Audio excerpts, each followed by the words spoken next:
Her car seat looks like the right size. There are probably rules on when to move up to a booster seat, aren't there? Rear facing, forward facing? I think I have it right. Car crashes are a leading killer of children 1 to 13. Are your children in the right car seat for their age and size? Don't think you know. Know you know. Go to safercar.gov/the right seat. I know my child's in the right car seat, or else I wouldn't get in the driver's seat. Brought to you by the National Highway Traffic Safety Administration and the Ad Council. You don't usually get a stock tip from a 16-year-old, but I'm here to tell you about a different kind of stock. It's called Better Futures, a stock for social change that's not about making money. Instead, you invest to help students like me go to college. This is beyond a simple donation. It's the opportunity for America to invest in its kids and take an active stake in the future of the country. The return on your investment isn't money. What you get back is knowing you protected our potential.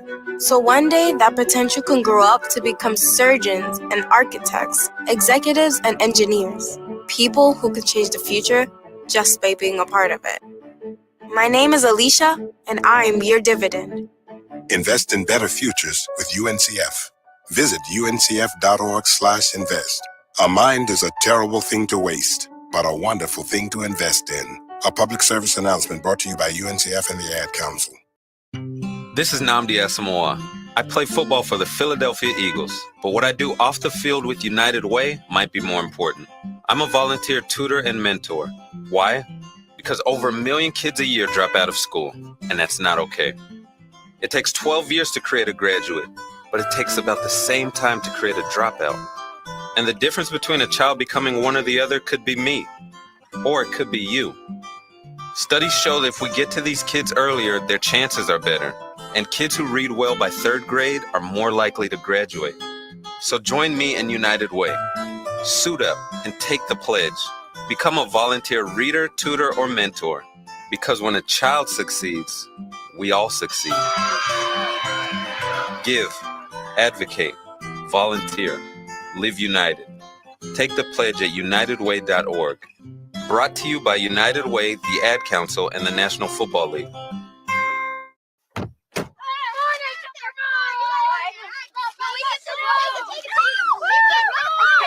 They'll challenge your authority. They'll try to break your will. They'll push you to the edge of your sanity. Because that's what kids do. But this car is your territory, not theirs. Defend it. Who makes the payments? Who cleans it? Who drives it? You do. That's who. And in here, your word is law. So when you say you won't move until everyone's buckled up, you won't budge an inch. Until you hear that click. Never give up until they buckle up. A message from the National Highway Traffic Safety Administration and the Ad Council. For more information, visit safercar.gov/kidsbuckleup. Let's go inside the mind of a 10-year-old. I should have worn those earrings today. I like those earrings. Gabby has those awesome earrings. I need to ask her where she got those, but that's just what she would want me to do. I'll have Michaela ask her for me. Buckle up, Sarah. Yeah, but then Michaela will be like, why don't you just ask her yourself? That's just like Michaela. Sarah, buckle up. Michaela's such a great name. I wish I was called Michaela. There's like a dozen Sarahs in my class. Hey, we're not hitting the road until you buckle up, honey. Oh yeah, seatbelt. I forget sometimes because my brain is like busy, you know? I wonder if there's pizza at school today. Sometimes it can be tough to get through to your kids, but it's not impossible. Always make sure they're wearing their seatbelts, even on short drives. Remember, you have the keys, you have the power. Never give up until they buckle up. A message from the National Highway Traffic Safety Administration and the Ad Council. Visit safercar.gov/kidsbuckleup for more information. Ranger Station, Ranger speaking. Hi, I'd like to report a bear hug. Uh-huh, okay. Well, We were building a bonfire, and I saw some, dry brush and leaves around, so, I said to move the bonfire somewhere else, and out of nowhere, Smokey Bear shows up and hugs me. So you noticed some wildfire hazards and moved your bonfire to a safer location. Yeah. Yeah, that's Smokey, all right. He likes it when people help prevent wildfires. It hits him close to home.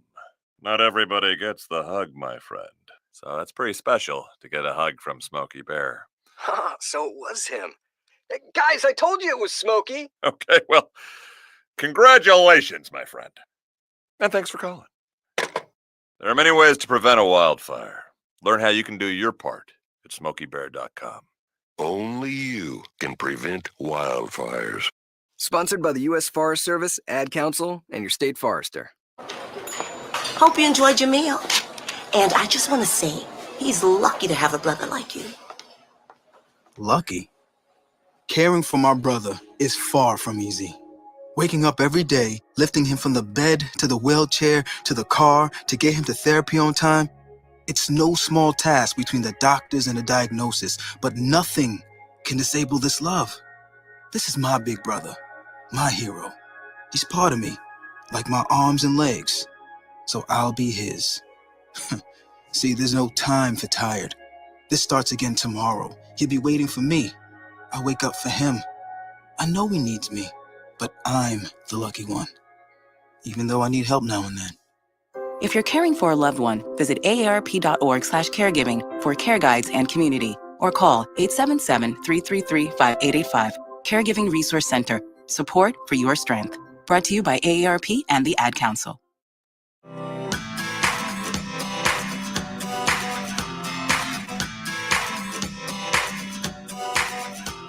People been saying to your friend, get a different face, and posting on their feed, they're super ugly. The things they say to them online are cruel and they're not true. So tell your friend, I'll stand up for you. Don't worry, I know what to do. Oh, tell the world I see with an emoji to stop the bullies. Know someone who's being bullied online? Send the witness emoji. It looks like an eye in a speech bubble, and it's in the symbol section near the clocks in your phone. You'll let the world know it isn't cool, and you'll let your friend know you care. Learn more about the witness emoji at iWitnessBullying.org. Brought to you by the Ad Council. It may be hard to believe, but people just like you are already saving money. FeedThePig.org makes it easy. Their simple savings plan teaches you how to start saving without going overboard. So you don't need to mooch off your friends. You gonna finish that grape? You mean the one in my mouth? You don't need to stop buying the necessities. What you're smelling is a natural musk. Ew. You don't need to be a medical test subject. How do you feel? Mostly okay. Sometimes, though. You don't need to get a second job as a stuntman. We need a new stuntman. Let's break for lunch. You just need an internet connection. Don't get left behind. Start your personal savings plan with the tips and tools on feedthepig.org. That way, you don't need to sell your soul to the devil. $15 is the best I can do. All right, deal. Brought to you by the American Institute of CPAs and the Ad Council. When is the best time to talk to your family about staying in touch during a disaster? When floodwaters reach your door? When wildfires are engulfing the edge of your neighborhood? Or an earthquake is destroying buildings? When a tornado is tearing through town? Or a hurricane strikes? Or is the best time perhaps today? During a disaster, you may not be able to stay in touch with your family or friends as easily as you think. And it's not always as simple as using your cell phone. That's why now is the time to take action. Go to ready.gov/communicate and make your emergency plan today. Don't wait. Communicate. Brought to you by FEMA and the Ad Council. It's the Worldwide Sports Radio Network. What are you talking about? No, it's not him. There's only one more. There is only one more. That's it. One more. Get a rest! No! They saw your team put up zero effort. Wake up! Remember in the old days, they used to have oxygen for them. Where's the oxygen? Play like absolute just garbage. This is the Sports Loudmouths. Yay! Man, can you keep it down? I'm trying to introduce here. With Errol Marks and Speedy Petey. You're not even a has-been. You're a never was. You're a never was. We are back, ladies and gentlemen, as you know. This is the Sports Loudmouth. 631-672-3108 is the number. You can go to our website at www.worldwidesportsradio.com. Download our app on iOS, which is Apple, and searching us at WWSRN, or Android, searching us at Worldwide Sports Radio Network. Speedy, what's up? Doing all right. Going to give a shout out to my parents. They celebrated their anniversary on Sunday. Happy anniversary to you. I don't know if that requires that kind of rendition, but okay. What's wrong with working. I didn't say anything was wrong with it. It sounded like your near opera voice that you like to do. Well, hold on one second. I did not sing opera. I said near opera. I just sang a song for your parents, and you don't want to accept it. Whatever. Nevertheless, their 29th anniversary for them, or as wow, they like to joke around with the 29 years of bliss. That means you're 27 years old, so they had you 2 years into their marriage. It's just about, yep. They had a little Speedy pop out, you know? That's right. How did she pop out? Why would I know? Am I going to force her to write a book on how I was born? That would be a good idea. Yeah, I'm sure you think it would. I think it would be a great idea. We should ask your mother. We should. Not gonna happen. I think it would be a great story. Yeah, I'm sure you do. I think we should use it for a take on our radio show. God. I think it'd be that great. That would be horrible. Why? Have your mom I'm on not the show? exposing those details. Well, you have 4 brothers and 4 ways that she had you. And all right. And I don't think she needs to go through that again. I don't know, but I think it would really be fun. Yeah, I'm sure you do. Anyways, we had a lot to talk about throughout the week last week. And this week we have even more. A little bit later in the show at 8 o'clock, we'll be talking to Richmond baseball head coach and former Dodger and Cardinal infielder, Tracy Woodson. He'll be joining us. And at 9 p.m., between 9 p.m. and 10 p.m., we'll be talking to former Ravens and Falcons all-pro fullback, Ovie Mughelli. He'll be joining us. So he'll give us his takes on what's going on with the Ravens and obviously the Falcons, and talk about his career and where he is right now, now that he is a retired football player. So it'll be interesting. Ovie is a interesting cat, and we'll have him on the show a little bit later in the show. We are going to get into the Yankees getting swept in the ALCS. I'm sure a lot of Yankee fans are very pissed off and upset, and of course they're going to blame, guess who? Aaron Boone. So there are stories coming out with the Yankees. They're going to be sitting with Aaron Boone in the next couple of days and discussing on where they're moving forward to, either with him or with somebody else. They did extend his contract in last year's offseason, so he's still under contract for another 2 years. The question is, do the Yankees think he is the answer to win him a World Series? That's something that only Brian Cashman. And another thing is, Hal's going to have to negotiate the deal with Brian Cashman before that happens, because he's a free agent this year too. A lot to talk about with the Yankees, because Benintendi will not be on the books next year. Bader, and now you're hearing, obviously, Aaron Judge's agent come out and say that he's seeking $500 million this offseason to get or receive Aaron Judge's services for baseball. So interesting story. I don't think he's going to get it, but it'll be an interesting situation. I believe San Francisco will win the bid for Aaron Judge as we move forward this offseason.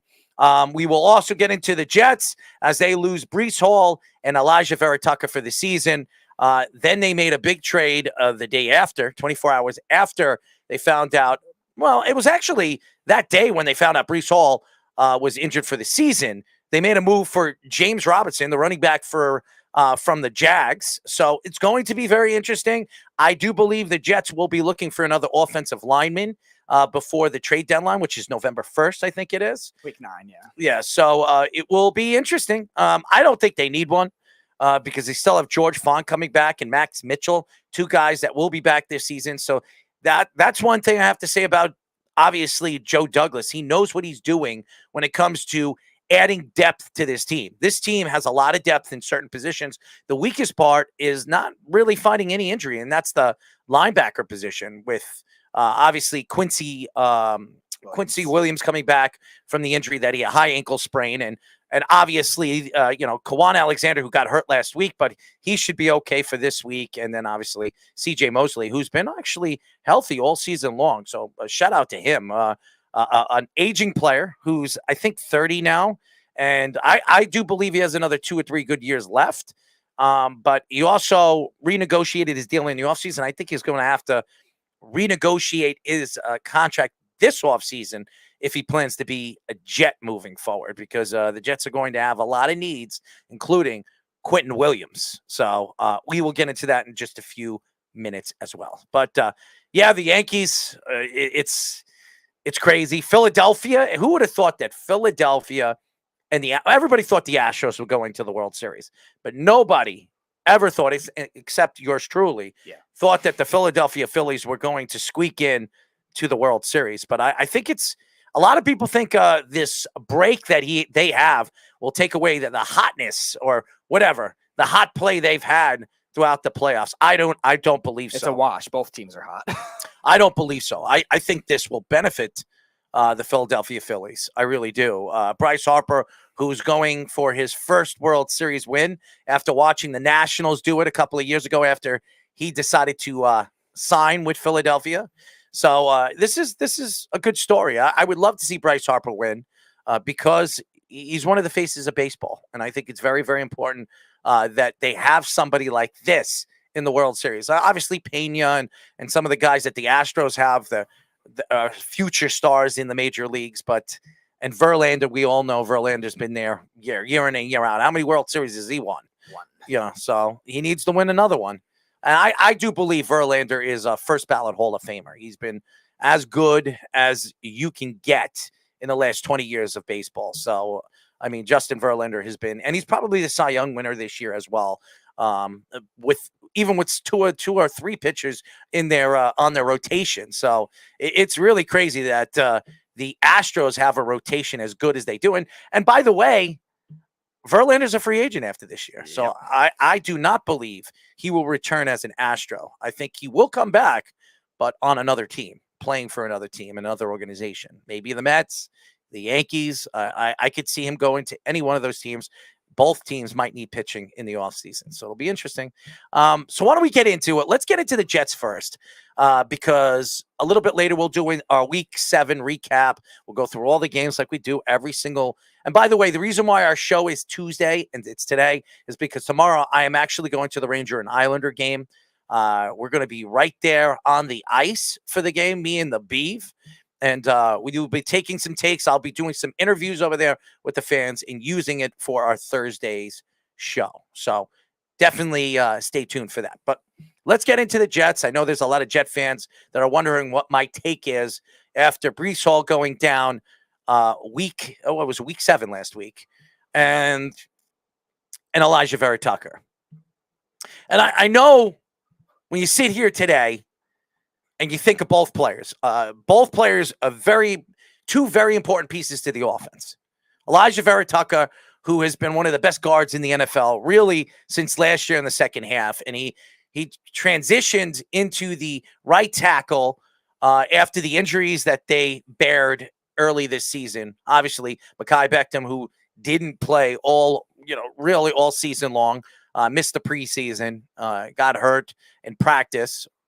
And obviously, some of the other guys, George Font, the injury that he took in game number 1, really, and he hasn't been 100% healthy. And then the Jets decided to sit him after game 3, and he's been sitting ever since then. And then Max Mitchell hurting himself as well, which a rookie that really has shown that he could be something for the future, as far as I'm concerned, a part of this offensive line for the future. So when you sit here today and you're a Jet fan, and I know a lot of Jet fans, after they found out Breece Hall was being carted off the field, that it could be really, really bad. And And then at the end of the game, Robert Saleh spoke to the press, and he said that he believes it's an ACL tear. It seems like everything's pushing towards that.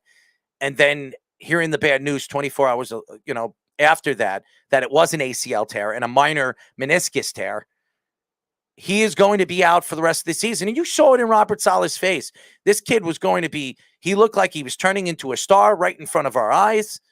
He was a player that the Jets trusted. It obviously pissed off Alijah Moore, and we'll get into that a little bit later. His post on Twitter again with his, church-going ways, but it really doesn't make any sense on why he would post that on Twitter, but I'll get into that a little bit later.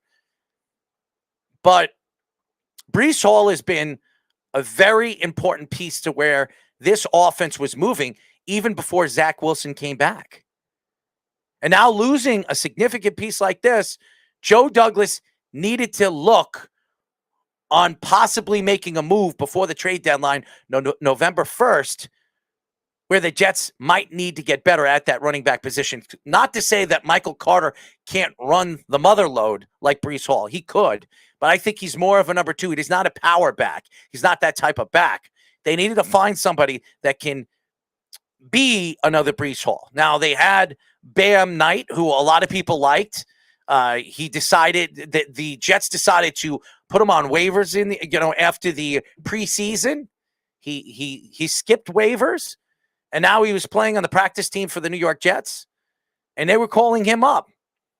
And right when you heard the Jets were calling him up to the roster, you hear that Joe Douglas makes a trade with the Jaguars. I think a fantastic trade for the New York Jets, getting James Robinson, who has been one of the better running backs this year, especially on a Jaguars team that I believe Travis Etienne has been a good running back ever since he's taken the number one position away from James Robinson. But James Robinson has been a better running back than he has in the 2 or 3 games that he's played this year. And he is a power back. He's a guy that has a lot of speed, and he can catch the ball in the backfield. Now, is he better than Breece Hall? No. And nobody thinks that he is. But what we like about James Robinson, and shout out to Josh Silverberg, who was talking to me a couple of days ago, before this even happened, a day and a half ago, before they decided to make this trade with James Robinson. He said that James Robinson would be a great piece, a great add-on piece for the New York Jets after losing Breece Hall. And what happens? 24 hours later, you hear, obviously, Adam Schefter coming out and really speaking praise on the trade that the Jets send a 6th-round draft pick, possibly could turn into a 5th-round draft pick, to the Jacksonville Jaguars for James Robinson. Now, I believe Joe Douglas has been the all-star of this organization ever since the Jets brought him in. He really has been. And everything that Joe Douglas has done as far as drafting, he's been not fully spot on, but spot on the last 2 years. Now, his first draft obviously didn't pan out very well. Mekhi Becton has not been the player that we thought he was going to be. Bryce Hall, who had a good season last year, looks like he's going to get traded before the trade deadline.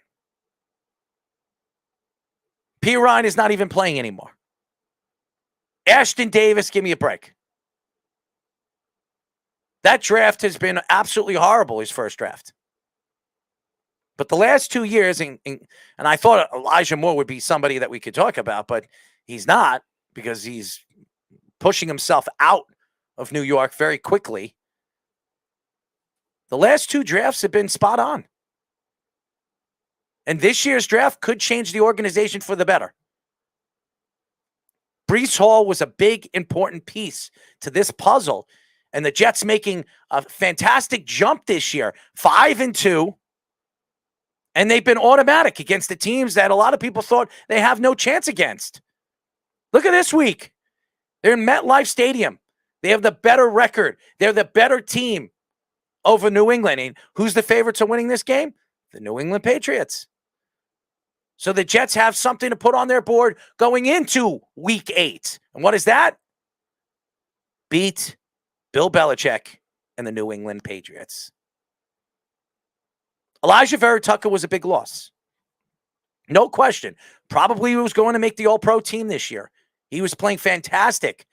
Look at what he has done transitioning from the guard position to the right tackle position. The offensive line automatically got better. But this injury, this elbow injury, and now we heard it's a tricep injury. It's a significant injury. But is it going to hold him back next year? Not at all. He will be better, and he'll be ready for next season when it begins. And bringing in James Robinson, you can bring him back next year. They have another year that they can extend to the contract. He's only making $500,000, and they can give Breece Hall a little bit more time to heal before he's willing and they're willing to bring him back on the field. I think this is a good move for the Jets. You have a three-headed monster next year, and Michael Carter, James Robinson, and then Breece Hall. Arguably the best trio in the NFL going into next season. So I know Jet fans are upset about this. Is it going to hold them back from making the playoffs this year? The AFC is so bad right now.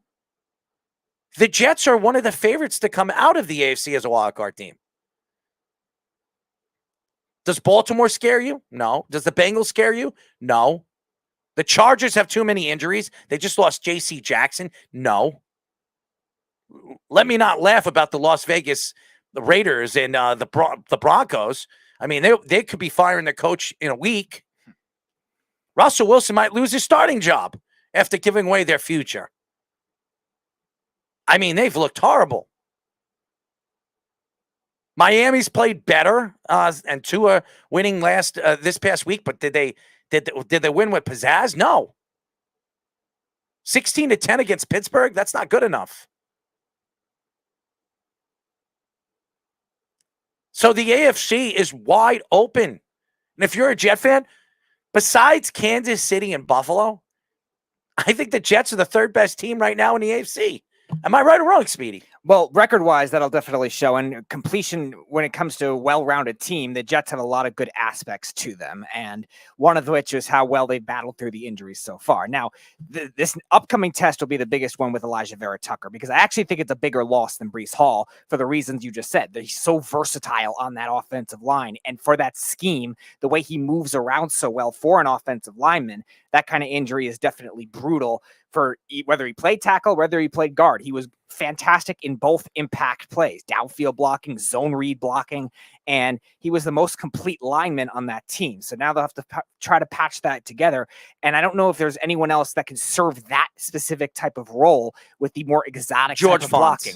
George Font might be the closest thing, but even he doesn't have the same level of quickness. Well, he wasn't 100% healthy. He was one of the best tackles in the league last year. Yeah. And he has played guard before. Yeah, and understandable. I think last year was definitely his peak where you never saw anything like that before, even in Seattle. And Herbig has played very well too. Herbig's played well, which is fine. Alijah Vera-Tucker's skill set is not only unique just to the Jets, but unique across the league. There's not a lot of offensive linemen that can do what he does. So that kind of thing is going to be very hard to replace conceptually. I think they have a tremendous amount of depth. Like I said, Max Mitchell, George Font, Herbig's played well. I'm not saying that losing Alijah Vera-Tucker isn't a big loss. I'm saying it's not as big as everybody thinks it's going to be, because they have other guys coming back that could play and that are absolute good pieces that they can add to that offensive line. If George Font don't work, they have Max Mitchell. And I think, but remember, George Font really all offseason wasn't 100% healthy. The Jets are giving him some time. They're giving him, they're giving him 6 weeks to heal up. He'll be ready with that bad knee. Look at what Brown's done with that bad shoulder. He could have had surgery. He could be done with this season. But he decided to play with obviously patched up shoulder, and he's played very well for the Jets. So this line is patched up. But that's every team in the NFL. It's not just the Jets. Look what the Cowboys are dealing with. I mean, seriously, look what the Bengals are dealing with. No, they're not hurt. They're just still bad. That's what I'm saying. The Jets, even last week, against a pretty good defense, shut down a pretty good defense. They did. Now, they didn't score a lot, but they did enough to win against a very good defense. Now, the Patriots are a good defense. If you score 20 points against this team, you're beating them. Look what the Chicago Bears did last night. The Chicago Bears are not a good team. They're not. And the Jets are going to have the opportunity, I think, this year to play Chicago. The Patriots are not a very good team this year.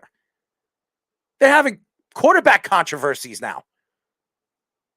Yeah, you're talking about Mac Jones, who is going to lose his job possibly to a quarterback. What was a 6th-round draft pick? That tells you one thing about this Patriot team. This isn't the same old Bill Belichick Patriots. Now, their defense is good. That's fine. If they can't score, they won't beat the Jets. The Broncos couldn't score. They didn't beat the Jets. The Broncos didn't have one touchdown in that game. Not one. Yes, it wasn't Russell Wilson. But everybody else played.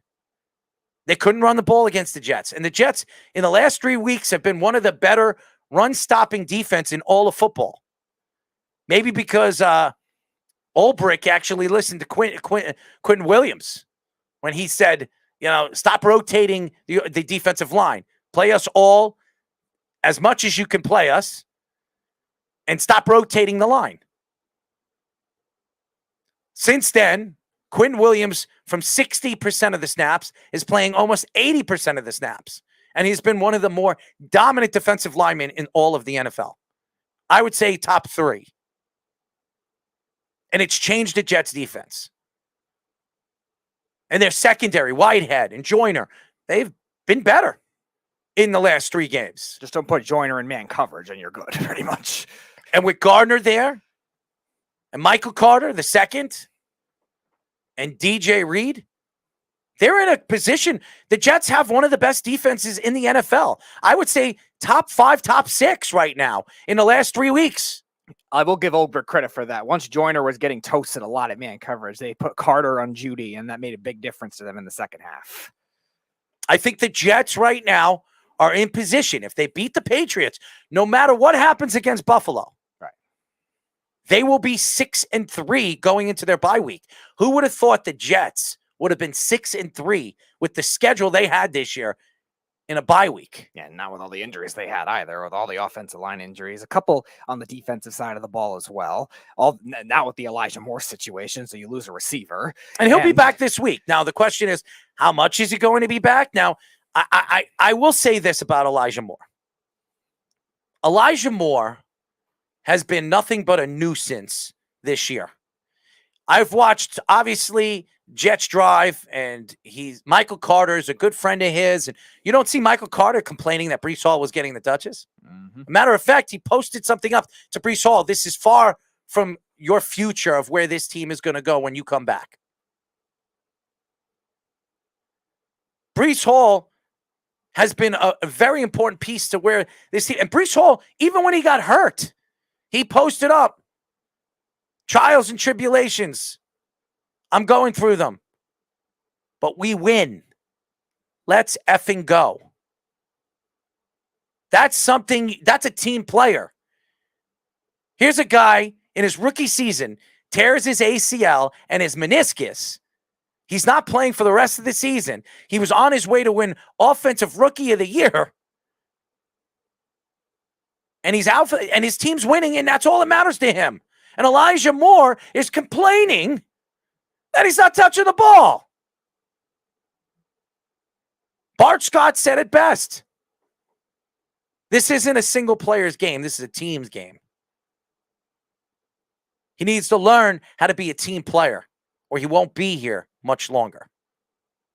And I will say this about Robert Saleh. Every single thing Robert Saleh has said since week number 2, he's been right. He said that he's going to be taking receipts. I took shots at him. I wasn't fond of what he said. And I said he's going to have to prove himself this year or he will be fired at the end of the season. And boy, oh boy, ever since then, the transition of this team, Gardner speaking out, Alijah Vera-Tucker speaking out, Quentin Williams speaking out. You don't know how good we're going to be. They have been saying this all offseason. We are much better than the experts predict us to be. And boy, oh boy, they're the third best team in the AFC. It's not even an argument right now. And if they beat the Patriots this week, they're going on to a head-to-head game before their bye week where they can knock off the number 1 seed, a lot of people believe, in the AFC going into the playoffs. And if they do that going into their bye week and go into their bye week 7-2, who would have thought that? If they beat the Bills, that is a franchise statement win right there. That is the team culture altering win if they could do that, because everybody thinks the Bills are the most complete, most dominant team in the NFL. So far, they've played like it. Them and the Eagles probably 1 and 2. And if the Jets were to go in with that kind of adversity against them, with all the injuries on the offensive line, with this whole Elijah Moore situation, which, yeah, maybe it gets resolved, but it definitely might still stem internally, where it could be a little bit of something they're going to have to overcome. And now with Breece Hall being hurt too. Yes, you bring in James Robinson. James Robinson's a good running back for sure, but the way Breece Hall was playing, he was the perfect fit for that scheme, and a younger guy that has the upside to be definitely a top 3 running back in the NFL if he is healthy. So if they end up beating the Bills down the road, whether they beat the Patriots or not, that's the statement game that'll say, all right, this is the elite football team, one of the most complete teams that people have to respect. Have you ever clipped your nails before? Yes. I clipped my nails today, and I hate this. I went too far to the bone. Yeah. Okay. And it hurts. I don't know anybody. I don't know if anybody goes to the nail salon, and guys do that now. They do. They go to the nail salon. They get what is it? Pedicures or whatever. Medicures. What is it? Pedicures are feet. So manicures and pedicures. See, I'm not very into that stuff, but obviously women are, but today I decided, hey, you know what? I'm going to do it myself. Over the last couple of weeks, my girlfriend has taken me to get my, my hands fit, my hands done. And I went too deep and I cut myself. It doesn't feel good. Ouch. Yeah, that doesn't feel good. It doesn't feel good, ladies and gentlemen. I don't know if anybody's cut their nails, and I'm sure a lot of guys do, and they probably think it's weird when you go to the nail salon with your girlfriend. And you're trying to get your nails done. But I used to do it myself. Now all of a sudden, and then this week I decided to do it myself, and I went too far. Oh, boy. It hurts. Yeah. I'm bleeding. I'm bleeding, ladies and gentlemen. Ouch. But Ben says #ban the Bee. Then shout out to Chris Williams, a first-time listener. Christopher William. And looks like a New York Giants fan. I got a Lawrence Taylor jersey in his profile picture. Lawrence Taylor. By the way, I met Lawrence Taylor and interviewed him. Very nice guy. And one of the greatest, if not the greatest, pass rusher we've ever seen. Greatest outside rusher, probably. Maybe not overall pass rusher, but greatest definitely outside. Why? You think linebacker. Reggie White? Yeah. Well, obviously, Lawrence Taylor has said that over and over again, that Reggie White's the greatest, but who knows? Ben also says, Rodgers said his wide receivers can't catch or run correct routes.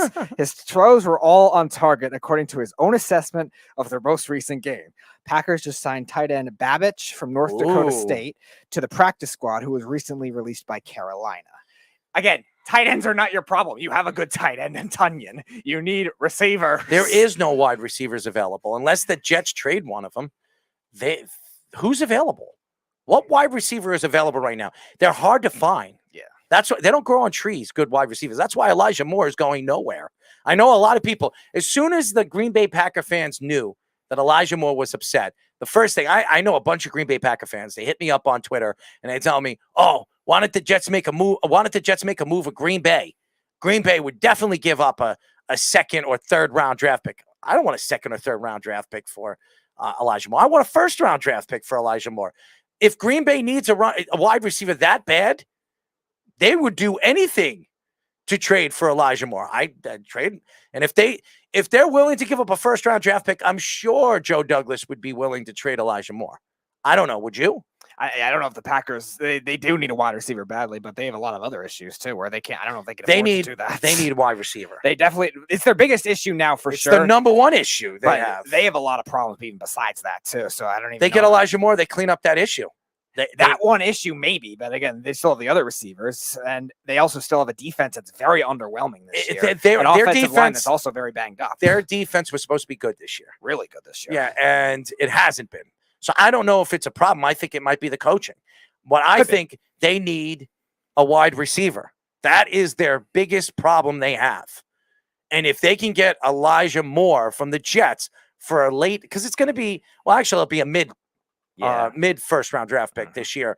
And that's probably where they're going to go in the first round this year, because they didn't do it last year, because they didn't have a chance to do it last year. Because all of them are off the board. They don't really have a choice at this point. If you're picking that in the middle, whether you make the playoffs or you miss the playoffs by a little bit, if you're picking in the middle, there's enough wide receiver talent to be able to take something at least. But who knows? That's the Packers. They might be stubborn and petty towards. I don't know what's going on with the Packers. I don't. And listen, if I was Aaron Rodgers, I'd be pissed off too. Mm-hmm. Now, I also am going to take shots at Aaron Rodgers because he didn't have to take $50 million a year in the offseason. Now, if he didn't take that $50 million contract a year, they could have had $15 or $16 million extra to give to another free agent wide receiver. Maybe they trade for Amari Cooper and take on a contract like that.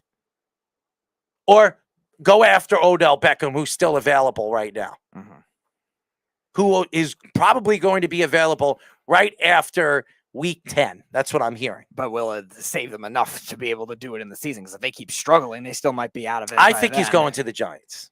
I really do. I think Odell Beckham's going back to the Giants. I've been saying it, and I believe it. Everybody thinks he's going. Why would he go back to the Rams right now? The Rams aren't making the playoffs right now. Who thinks that the Rams are going to sneak into the playoffs the way they're playing? The Rams are more like the 2020 Rams than they are like last year's Rams. Why would he go there? Everybody thought. Even if they do get in, I don't know if they're the same force in terms of a complete team, because they also have a lot of offensive line issues as well, like the Packers. And while their defense has played very well, Matthew Stafford definitely isn't the same. And outside of Cooper Kupp, really none of their skill players have been the same either. And as a result, it's held back what has been a very conceptually good offense for a while. So they're not really operating the same way. They might squeak in because there's not a lot of good teams in the NFC. It's just they're not as complete going into the playoffs as a team like the Eagles or even a team like the 49ers with Christian McCaffrey now, who really don't have a major flaw on that team. And then even a team like the Vikings, too. If they can get any level of a secondary, they're a scary team, Ben too. is saying that Schefter said that the Packers are trying to get Moore and Mims right now. Wow. And if they do that, they're going to have to give up a first-round draft pick. They want both of those guys.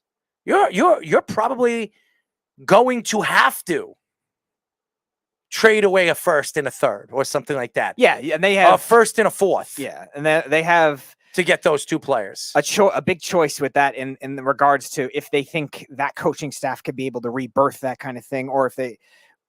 Because they're going to have to pay Denzel Mims at the end of next year if they're going to have to do that. And then Elijah Moore, if he develops like he should, is going to be another guy that they're going to have to pay the year after that. And the Packers really are struggling with money. The only way the Packers are going to get Elijah Moore is if they wow the Jets. That's the only way. Yeah. Joe Douglas is not going to say, you know what, I'm just going to give away my second best wide receiver. He's not doing that. You're going to have to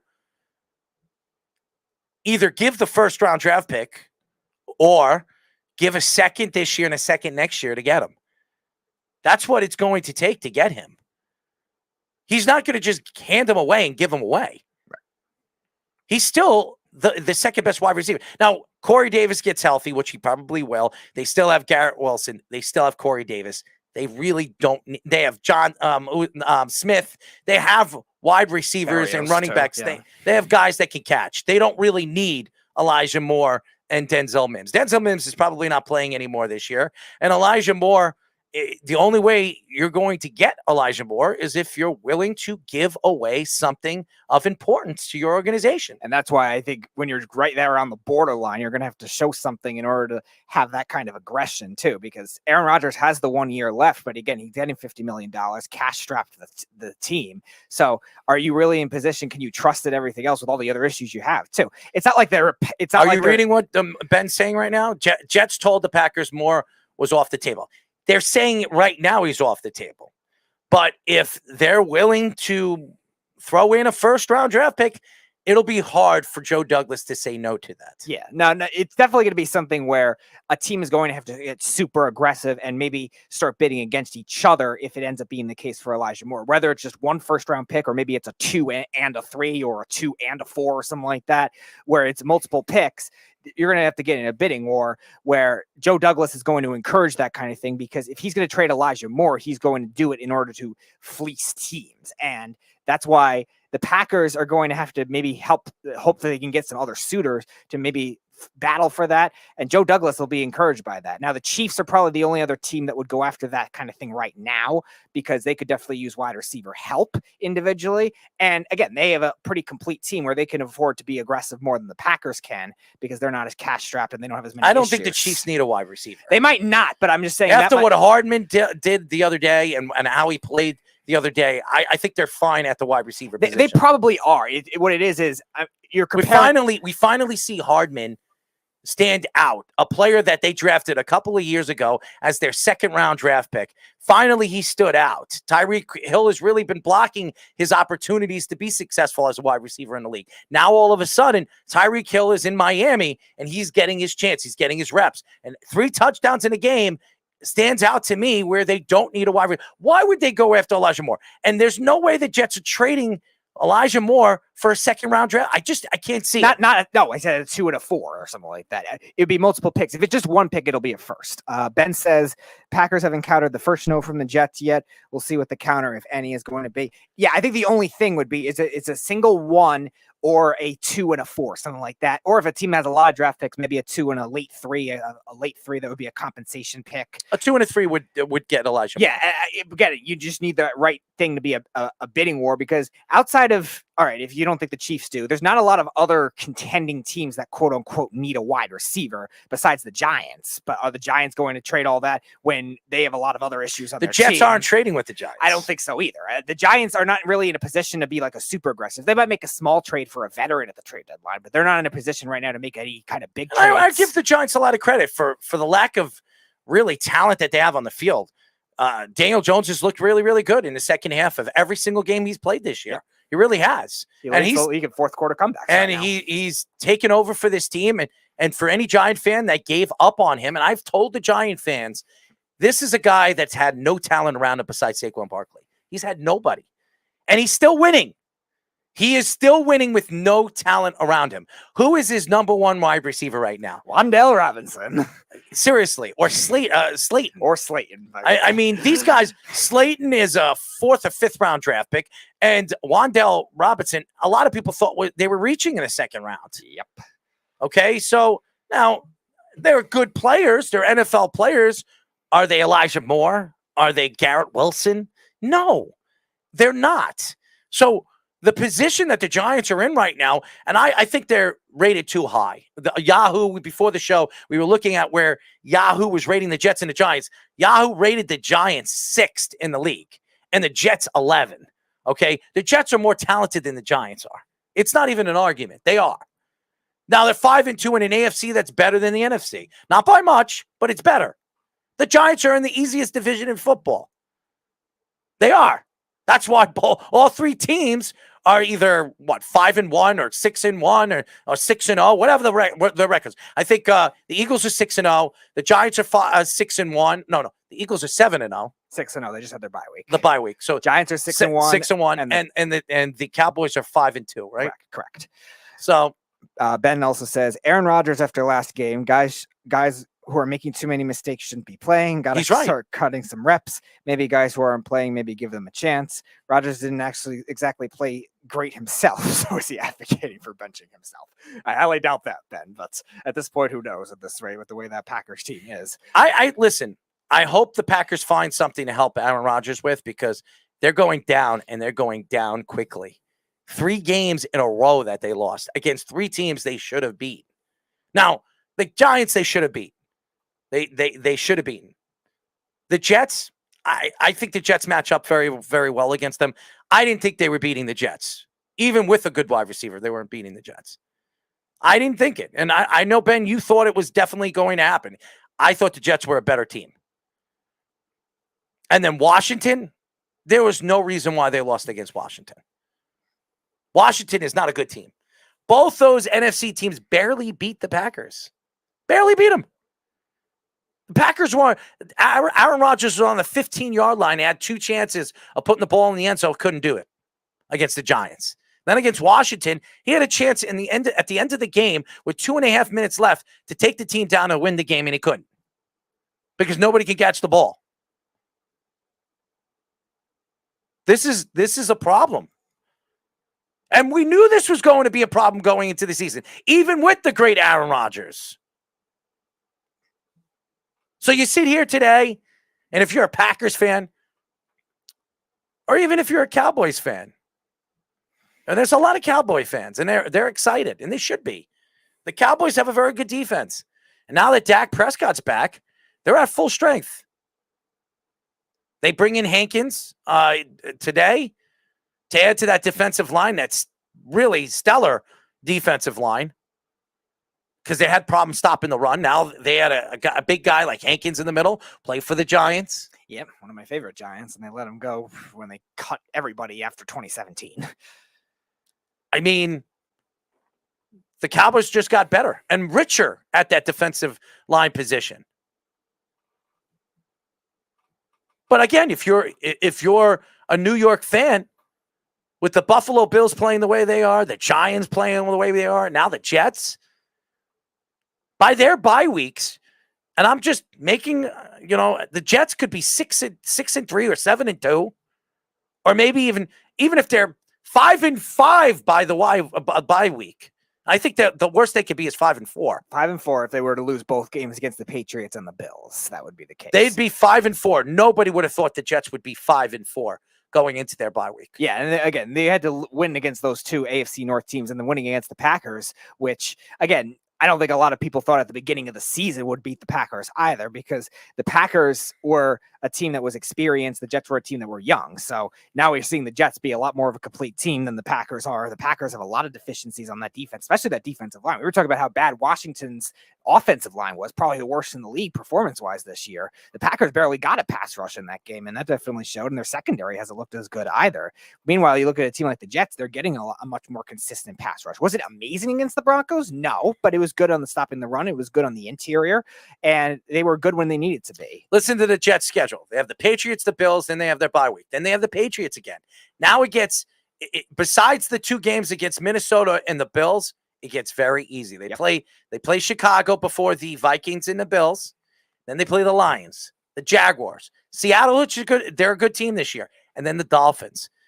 Honestly, you're talking about after their bye week, if they lose against the Patriots, now they could sweep the Patriots this year. They could. They can absolutely. Do I think they'll sweep Bill Belichick? No. Nobody sweeps Bill Belichick. Nobody. Maybe the Bills do it this year because they're just so talented. Yeah. Maybe. They're going to beat the Bears. The fact that the Patriots lost against the Bears last night just tells you one thing. This isn't the same Patriots. The Bears. The bad offensive line they have. The inept offense, by the way, who, by the way, scored over 20 points against a defense that's pretty damn good. Justin Fields played well yesterday. He did. He did. The Vikings, we don't know who they are. We don't know what they are. Yes, they have a winning record. Yes, they're one of the best teams in the NFC.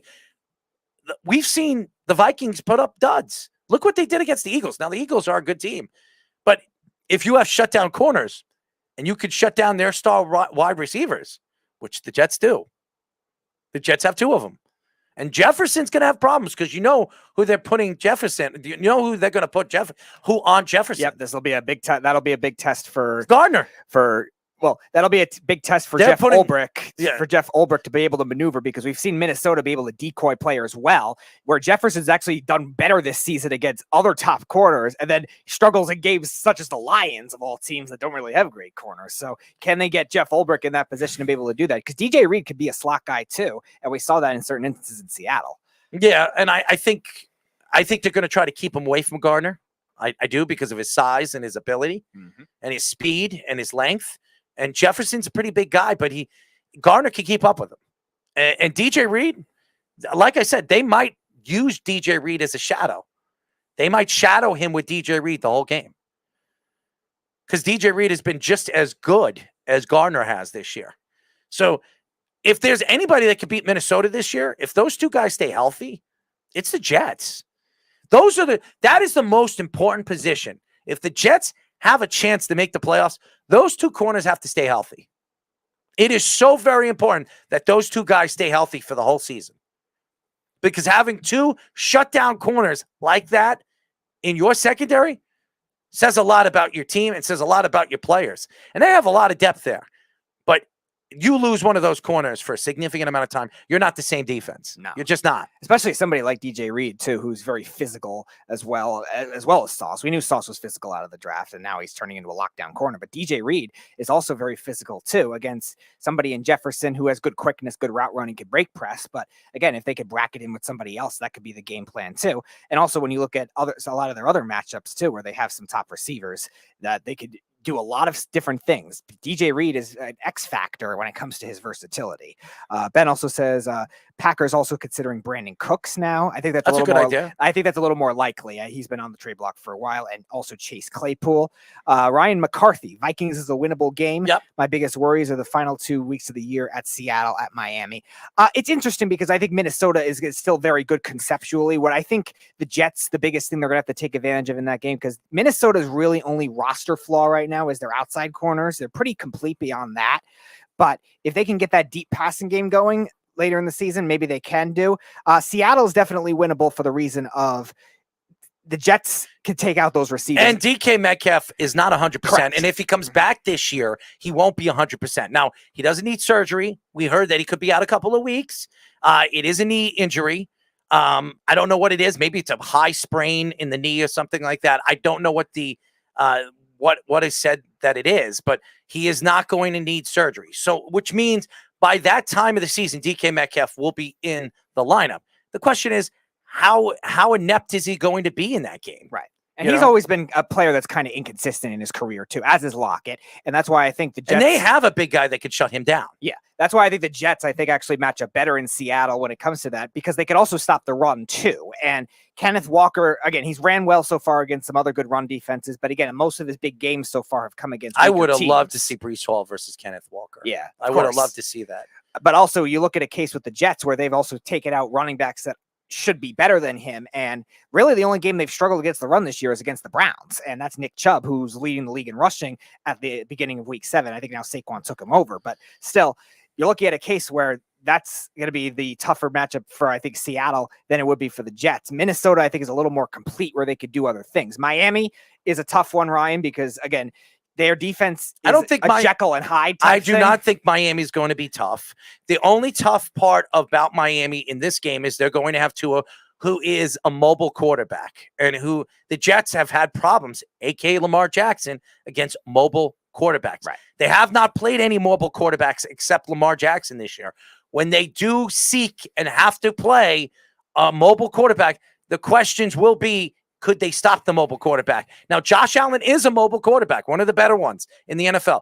I'm interested to see how they stop a guy like Josh Allen, because they don't have any running game. Without Josh Allen, they have zilch. And I believe Buffalo will go after a running back before the trade deadline. I don't know who. I was very surprised that the Jets got James Robinson, because I would have thought it would fit better. He would have fit better with Buffalo than with the Jets. Yeah. I was very You're surprised. probably down to Cam Akers at this point. So there's really no one left. I was very surprised that the Jets landed James Robinson as fast as they did, and what they got him for, too. They got him for nothing. Yep. So, which is really crazy. James Robinson, to me, was worth at least a fourth. He was worth the fourth.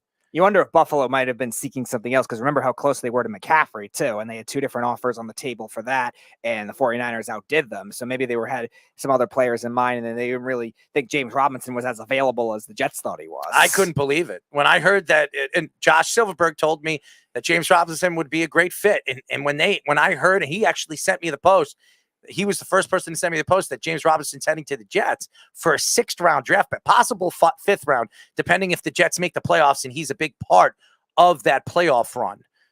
So I don't know if that's going to happen, but nevertheless, adding James Robinson, and by the way, you have control over him next year. Correct. So they're going to bring back James Robinson next year, and they're going to have a 3-headed monster when Breece Hall comes back. You're talking about not 1, not 2, but 3 running backs that could run the ball as good as all of them could. And next year's the year. Next year's the year. This could be a great year for the Jets. The Jets can make the playoffs, make a run. Who knows? Shock the world and go to the AFC title game. I don't think they're going to the Super Bowl, but who knows? The Bengals did. So maybe it's possible. Okay? And it would be an unbelievable, miraculous thing to watch the Jets go to a Super Bowl this year when nobody would have expected it. And that usually happens. But I believe it's next year's team that's going to transition this team. We're going to be talking about the Jets next year as a Super Bowl contender. Everything that they're doing this year, I believe that a lot of this, the I guess you could say the smart people or the what do they call them? Gurus. The gurus of the NFL are going to take the Jets as maybe a Super Bowl contender next year. I believe they will be. Mm-hmm. They have money. They'll have some money off the board. They have to sign Quentin Williams. They're going to have a lot of draft stock. They gave up a 6th this year in this. They had 2 6th-round draft picks. I think they have another 5th too. The Jets have like 8 or 9 picks next year or something like that. They're going to be thought of, I think, next year. They're going to be thought of a lot like the Chargers this year. Like they're a very complete team. Can they make that next leap is the big thing. It's all about Zach Wilson's growth. If Zach Wilson, now the Jets have been very calm and careful with him. They've been very careful with him, as well as the Giants are with Daniel Jones. Daniel Jones don't have weapons. The Jets do. But you see Zach Wilson, and the wide receivers are not finding opening routes, and they're playing very good defenses. This week, they're playing a very good defense. They are. So the questions are these wide receivers going to get open when they start playing? Now, Buffalo and the Patriots are very good defenses. After that, they play the Patriots again. They're playing Chicago. They're a good defense. Their secondary is horrible. Yeah. The Jets are going to be able to throw against them. Then you have Minnesota. Minnesota is not a very good secondary. Not like they were the last year. Yeah, and really the outside corners are their major significant flaw. Lions, Jaguars, Seattle, all 3 teams have no secondary. Yeah. And the Dolphins, we don't know when their secondary show up one day and they don't show up another. Yeah. So you don't know. These 4 games are winnable games. The Jets could very much, the last 4 games of the season, go 4-0. Yeah, the Minnesota is the only one that's going to be tough in terms of a complete defense, because you're right. Miami's are kind of a Jekyll and Hyde defense. Their pass rush has been an X factor where it's been good most of the season, but really has disappeared in certain fourth quarters. You look at even the Steelers game too. The Steelers have a really bad offensive line, and Miami couldn't really get any pressure in that game, and they almost lost that game as a result. And even the Jets, week 5, a lot of instances where they haven't been looking good. Detroit's defense is horrible. Jacksonville's defense is actually performing well for their standards, but it's still nothing special.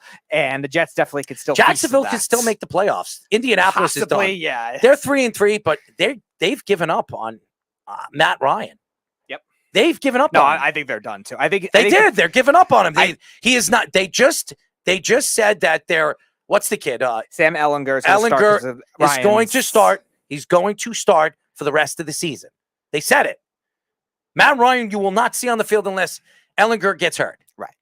But again, I think the 8 teams you mentioned, I think will be the teams in the realm. When you look at Miami, the Chargers, the Jets, Ravens, Bengals, and then the Chiefs and the Bills, I think, and the Titans. Those will be the 8 teams that'll be looked at. I think the Colts are still right now on the outside looking in, and the Jaguars still have to prove a little more for me to judge. If the Jets don't bomb the next couple of weeks, they win 1 out of these 2 games against Buffalo and the Patriots, they're in very good shape in their bye week. Very good shape where they can win going into their second half of the season, where they can win 4 games. And if they win 10 games, they're in the playoffs. Oh, yeah. If they win 10 games, they win 9 games, they're in the playoffs. Mm-hmm.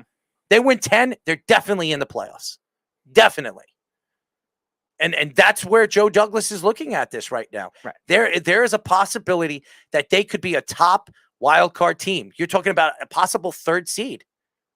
3rd seed. It would be a big wild card team for this fact of their schedule being pretty easy. And you look at a case of the other teams being in that realm. The Chargers have a very hard schedule. The Bengals, the Ravens, whoever comes out of that is still going to have a tough schedule too. When you look at their own division. They played each other once, but they even played a lot of those division games too. And the Jets, after these 2 weeks, will get the Bills out of the way. Let's say they lose to the Bills like everyone expects them to. They beat the Patriots. That's a lot of your division out of the way already too. And really the only super hard game after that is the Bills the second time in Minnesota. So you're looking at a case where 10-7 or 11-6 is very realistic. It's going to be very interesting. It really is. And if you're a Jet fan, you should be very excited. A Giant fan, excited. Now, the Giants don't have the talent, I think, to hold up the way they're playing right now. But what a crazy, crazy week for New York football. It really has been. And if you're a Buffalo Bills fan, a Jets fan, a Giant fan, you have something to cheer about, because after watching the Yankees, I mean, there's nothing to say about that team right now. And an offseason of just hell for the New York Yankees, because they don't know who their GM is going to be. They don't know who their manager is going to be. And they definitely don't know if they're going to be able to re-sign their superstar bopper and Aaron Judge, who his agent has come out and said $500 million or nothing. So I don't know where that's going to go. It's definitely not going to the Yankees, because they're not paying him $500. Nah, not a chance. I don't think that's realistic anyway, but we'll get into that later. They're not going to give him $300 million. So I think he's done. I do not believe he'll be, but I've been saying that for years. So we'll get into that when we come back with our very special guest. We'll be talking to Richmond baseball head coach and former Dodger and Cardinals infielder Tracy Woodson here on the Sports Loudmouths. You're listening to the Worldwide Sports Radio Network. This is Mario Andretti. You know me as a race car driver, but I'm also a Meals on Wheels volunteer. I've raced against the sport's biggest personalities, but I've never met more vibrant, amazing people than the seniors served by Meals on Wheels. As a volunteer, you deliver a hot, nutritious meal and a friendly hello to someone just like your mother, grandfather, or next-door neighbor. These seniors are inspiring people with incredible stories to share, and they love to see you. The smiles you get back are priceless. Delivering with Meals on Wheels is easy, and you don't have to drive like me for it to be quick. You can volunteer your lunch break once a week or just once a month. With 1 in 6 seniors facing hunger and many more living in isolation, your lunch break can make a real difference. So, America, let's do lunch. Volunteer your lunch break at americaletsdolunch.org. This message brought to you by Meals on Wheels America and the Ad Council. You're listening to the Worldwide Sports Radio Network. This is the Sports Loudmouths.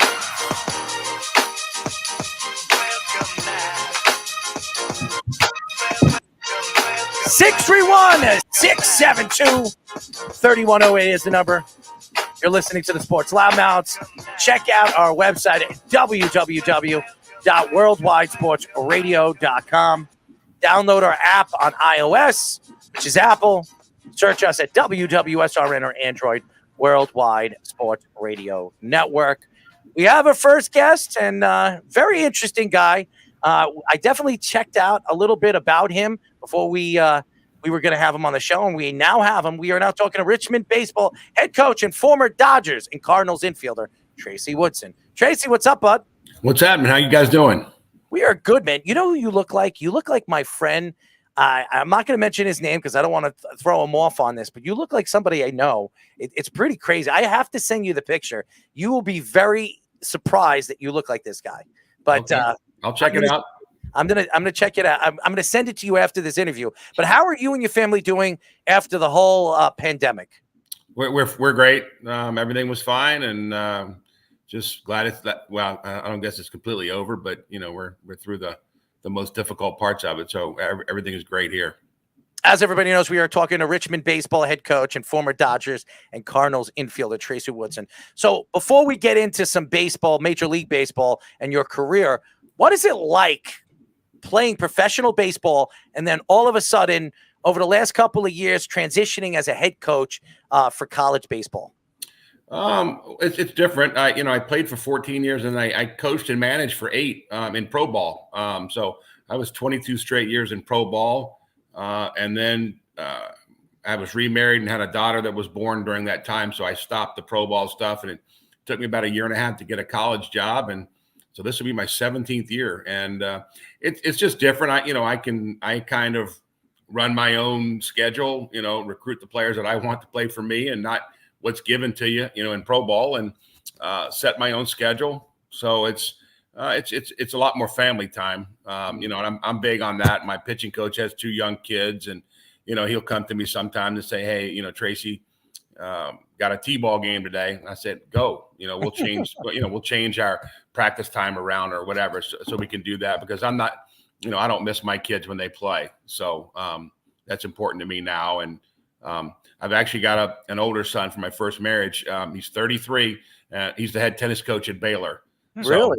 Yeah, so it's one of the top 5 programs probably in the country for tennis, and they've got it's amazing. My son and I are getting ready to go there Thursday, and he's got the best facilities in the country: indoor, 6 courts, 12 courts outside. They pack the place when they play Big 12 matches, and so it's so I didn't see him a lot when I was in pro ball, just because of the situation, but everything's great now. So since the last time we had you on the show, the transfer portal has been very active in college sports, particularly with football, but even in some of the other sports too. So how has that changed the way you've coached and the program has really managed a lot of these players? Yeah, it's kind of crazy. I don't like it for college baseball. They've done away with the one-time transfer rule to have where you have to sit out for a year. So it's the wild, wild west in baseball too. And we fill spots that are needed immediately. So if I lose 2 catchers, I can go out and get a grad guy or somebody from out of the portal, and you try to fill in a spot that's needed. We don't bring in grad guys not to play. So we're not going to over recruit in that sense. But I think you'll see that with most schools now. You'll see guys the next year playing somewhere else that you played against them. They were at another school the previous year. So it's a different animal now. As everybody knows, we are talking to Richmond baseball head coach and former Dodgers and Cardinals infielder Tracy Woodson. Tracy, when you talk about recruiting, and it's so different when you talk about college recruiting for football and college recruiting for basketball, what is it like going out and trying to find a pitcher that would fit your team, or an infielder that will fit your team? And a lot of these baseball players, they play 4 years of college baseball. Most of them don't do what football players do. After 2 years, they can go to the NFL, and basketball players, they play 1 year and they can go into the NBA. So what do you look for in a pitcher, an infielder, or an outfielder with a good arm? What do you look for when it comes to talent when you're recruiting a player? I think most coaches in college, you're looking for athletes. You're trying to find that athlete that can play. You're looking for pitching. When I go out, I'm not a pitching guy, but I look at somebody that's got, the arm is loose. I'm not going to get the 95-mile-an-hour guy to high school. They're going to go to a Power 5, or they're going to get drafted. So, I'm looking for those guys that have a loose arm. They got a little bit of velo, but somebody that can, really pound the strike zone. Those are the kinds. And then we have to get them there and develop them. I can watch a kid play shortstop, take ground balls, and just watch his actions, just watch the swing. And, I'm not a bit, when that launch angle came out a few years back, man, I could not stand it. You're telling kids launch angle and this many degrees, and these kids are swinging up. And, when your bat doesn't go through the zone for a long period of time, you're just looking at kids that are going to strike out. And, we played a few teams in college like that. We chew them up and spit them out. It's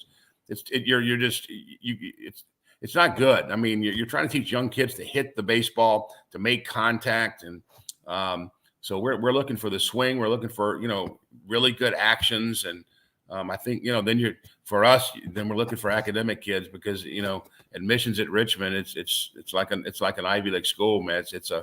It's really good academics, and we have to have those type of kids that we bring in.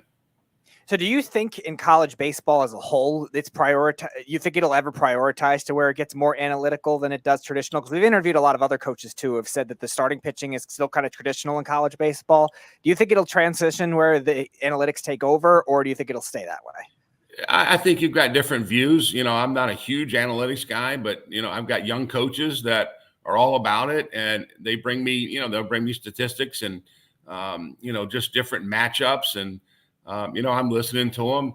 It's hard for me in college, your starting pitchers are your best pitchers. You may have one for us, for a mid-major. We may have one or two guys in the bullpen, but my starting pitchers are the best pitchers. And for me, if they're going, 5, 6, 7, 8 innings and they're doing well, I'm not taking that guy out. We're not going to throw them 130 pitches or something. We're monitoring their pitch count, but I think it's hard to do that in college because we don't have 15 guys you can throw out there that can get anybody out at any time. So we have to have our best pitchers out there as much as we can. As everybody knows, we are talking to Richmond baseball head coach and former Dodgers and Cardinals infielder Tracy Woodson. So when we get into what went on this year when it came to baseball, you played for the Cardinals and the Dodgers, two teams that were high-profile teams. The Cardinals making it as a wild card, the Dodgers obviously having the best record in baseball and falling completely on their face against the Padres. What were your thoughts this season with the Cardinals play and even the Dodgers, who were just absolutely fantastic in the regular season? And I don't know, they forgot how to swing in the playoffs. So I'm actually, I am doing a radio show here in Richmond once a week before each series. And I'm picking each series and picking the teams. And I grew up in Richmond, so I know a lot of people here too. And people were shocked. I had the Dodgers losing. I had the Yankees losing. I really thought the Yankees would lose the first round as well. But when the Dodgers were set up and win 111 games in a bad division, that's just not a very good division this year. Your second place team is San Diego that they 22, 23 games out of first place. But once you got past Will Smith at the cleanup spot, there's a lot of strikeouts. Muncy, Trace Thompson, Taylor, Bellinger. It's too many strikeouts. And when you get into the playoffs, you're facing teams that have at least two giant pitchers that can handle the hitting. And, I think the layoff probably hurt them a little bit as well. Taking as being the number one seed and getting 5 days off or 6 days off, whatever it was. And the injuries they had in pitching, I mean, they were set up for the long haul. They have 18 to 20 really good arms, and they can rotate them during the year to survive and win 111 games. But when you get to the playoffs and it's only a 5-game series, they weren't going to hit. And, they were, San Diego was better in that series. So you were a guy that played both first base and third base in your career, and we've seen a lot of utility players, guys that are multi-positional, take over the game. Can you see it getting to the point, maybe outside of a pitcher and a catcher, where it gets very specialized, or not the opposite of specialized, where it gets very versatile and it takes over, where it becomes kind of positionless in a way? I don't know. I think I really like that we're going back to the shifts, no shifts next year, because I think it's taken away from the game. I mean, it's you don't have a ton of guys hitting over 300. You don't have a ton. You got to hit the ball out of the ballpark, or you got 7 guys playing on one side. That most guys they can't go the other way, and that's just part of it. But I think it brings back a lot more excitement with that rule. I'm not in favor of the pitch clock. We've got that in college, and I just don't like it. I know some kids are slower than others, but to me, the time is, gosh, you're giving 2.5, 3 minutes in between innings. Take some of that time away too. But when people pay their money, they're not looking for a 2 hour and 5 minute game. There's nothing wrong with a 3-hour game. So, but I think the specialization, if you can have guys who can play multiple positions, that's great. But go to the Dodgers. Bellinger's played right field, center field, first base. Muncy's first base, second base, third base. Turner's been out. I mean, put somebody in a spot and let them stay there. They're, the right, left stuff. These guys are good enough hitters, to be able to face righty and lefty pitching, to be able to hit the ball. But I think when you don't have, you got 15 guys that are getting over 100 at bats or whatever it may be, I think that's a lot. I mean, when you're sticking with the teams that, I go to Houston. I think Dusty Baker is a great manager. The players love playing for him, but you watch, and Verlander's going 7 or 8 innings. It's just they don't take it. McCullers, is going to go as long as he can because he throws so many breaking balls. But he stays with them when they're hot. It's not 5 innings and now you're done because you're going through the third time through the lineup. I think that's difficult, and then you're relying on 4 guys to come in for 1 inning each. All 4 guys aren't going to be perfect, and that's what happened to their fifth what is it, fourth game when they got eliminated, two of their guys come in and give up 5 runs. And they blow a 3-0 lead. Anderson had 84 pitches in 5 innings, 1 hit, 8 punch-outs. I don't know why he comes out of the game. Nobody said Dave Roberts was the best postseason manager either. Well, he set up the win during the regular season, and but the other thing is too, you got to be hot. I mean, if you get cold in the playoffs, you can be eliminated so quickly. So I'm the only one to pick Philadelphia to go all the way to the World Series. Nobody in their right mind thought that and I said it because Atlanta last year, nobody expected to go to the World Series. They squeaked in. They played very good in the second half because of that trade. And that trade, those 3 trades at the trade deadline transitioned them all the way to the playoffs. And they were the hottest team going into the playoffs. And they went all the way to the World Series. And it was very easy for them to win the World Series last year. And now I think the Philadelphia Phillies transitioning and changing managers the way they did with Girardi, who stunk. They gave it to Thompson. They started to buy into Thompson and what Thompson believed and the way they should be playing. Less power, more hitting and pitching, and even their bullpen played better ever since he's taken over. And you see the difference of what Philadelphia is. And they have stars. They got Bryce Harper. They have players like that. And Schwarber, who was hitting the way he was hitting throughout the whole season with power. So I think they have been, to me, just a surprise, the team that I believe that, that's what you see in baseball, hot teams. Kansas City did it a couple of years ago against the Mets. They were the hottest team. They went into the playoffs and they won. So that I believe is the way baseball is. Like you said, it's all about being hot at the right time. If your bats are hot, your pitching's going to be good. The Yankees pitching was good. It was good. It wasn't bad. It was enough that you give up 4 runs or 3 runs and you're the Yankees, you usually win in the regular season. You usually win.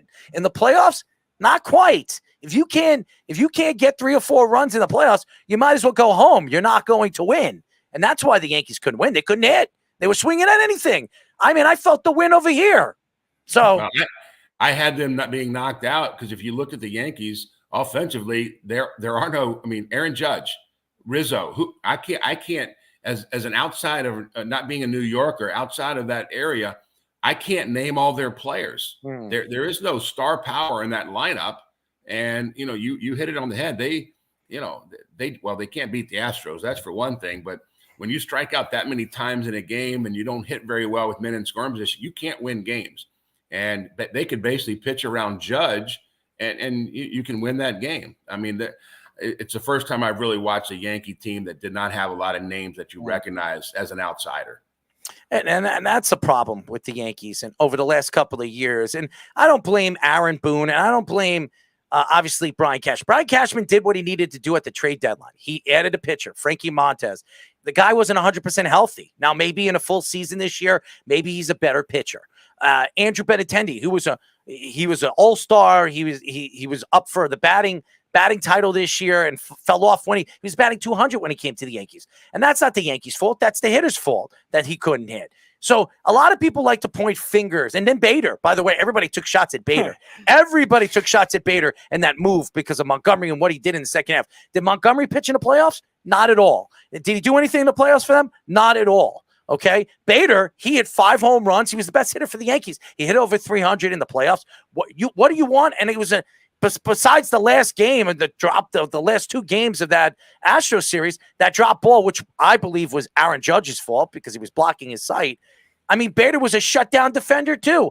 There was nothing I thought on that trade that was bad. Brian Cashman makes his bad trades and he makes his good ones. Yeah, well, when it comes down to it, you're not going to fire all the players. That's the hard part. You can't, whatever the roster size is now, 25, 27, whatever it is, you're not firing all the players. You can add pieces, but, the people at the top are the ones that are the fall guys, and that's kind of what happens.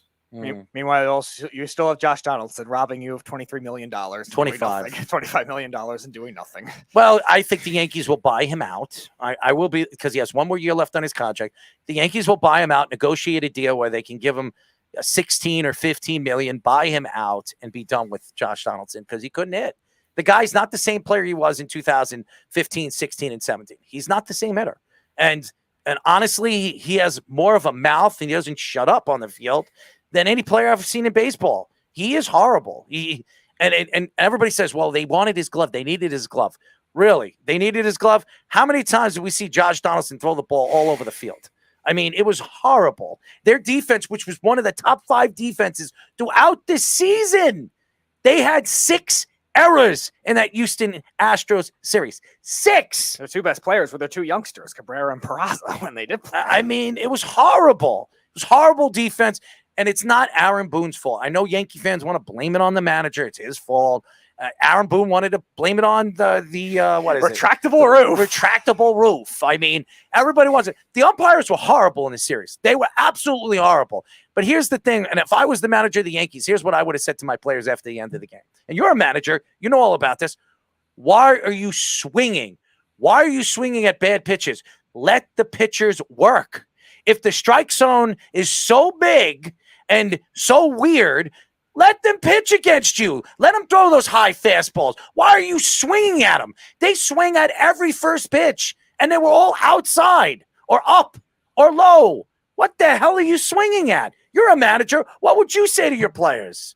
Well, we try. I mean, what we talk about is you try to get the first best fastball that you can get, and you don't miss it. But yeah, our biggest thing is not to strike out. You got to put the ball in play. Got to put the ball in play. Don't tell the Yankees that. Oh, God. Well, you know. Oh, my God. 62 strikeouts. You can't get any worse than that. And Justin Verlander and the umpires, like, they needed to help Justin Verlander. Let's be honest. I mean, that pitching staff is fantastic. That is a great, great pitching staff. But the Yankees, the Astros didn't kill the Yankees. They didn't beat them up. If Gleyber Torres didn't make that error mistake, this goes to a game 5. It would have went to a game 5. Gleyber Torres made a big mistake. Those mistakes are very costly in the playoffs. You could do that in a regular season. It doesn't matter. Nobody's going to remember that. In the playoffs, you might be finding another job in the offseason because the Yankees might say, you know what? You suck. You can't play in the playoffs. We're trading you.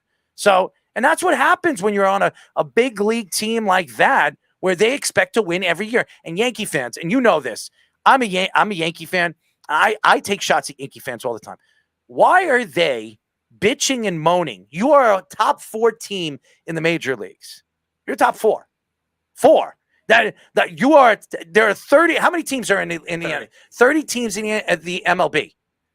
You're one of the 4 best teams in the major league, and you're complaining that you lost in the ALCS? Yeah, you got dominated. Did you really think that you were going to beat the Astros the way you've been playing against the Cleveland Guardians? There was not a chance that you were going to beat them the way you were playing. You were lucky to beat the Guardians. And I'm a Yankee fan, and I'm going to say the truth. It's the truth, right or wrong. Yeah, I mean, I agree. And I'll go back to Aaron Boone, and you're talking about managing. You know, I think for the big leagues, I think you're basically giving your lineup for the most part. The manager, he is good or bad, I think, based on how he uses the pitching. Handles the bullpen. You know, you got to go through 162 games during the year. You got to be able to manage those games throughout the year. That's the big thing. I think he did a good job. I think his bullpen played very well. For all the injuries the Yankees had going into that series, they had 6 bullpen guys injured. 6 of them. 6 of them. And Chapman, they told him not even to come because he wouldn't show up to the workouts. Don't even come. We don't want you. Get rid of him. Okay? This is the problem. And Britton, they bring Zach Britton back. He's 100% out. His shoulder gives out. First game back in the major leagues. I mean, after 2 years. It's just bad luck, and the Yankees' bullpen just died out in the second half of the season. Why? Because their starting pitching couldn't last after 5 innings, and this is the problem with the New York Yankees. Look at the Astros. They have 3 pitchers that pitch 6.5 innings almost every single game this year. 6.5. That takes an inning and a half away from your bullpen. That saves your bullpen. That gives your bullpen time to rest. You know all about that, my friend. You're a manager. You know what it is. You save your bullpen. You give your team the opportunity to rest certain players where they're ready for the playoffs. I agree. I mean, it's injuries is a big deal.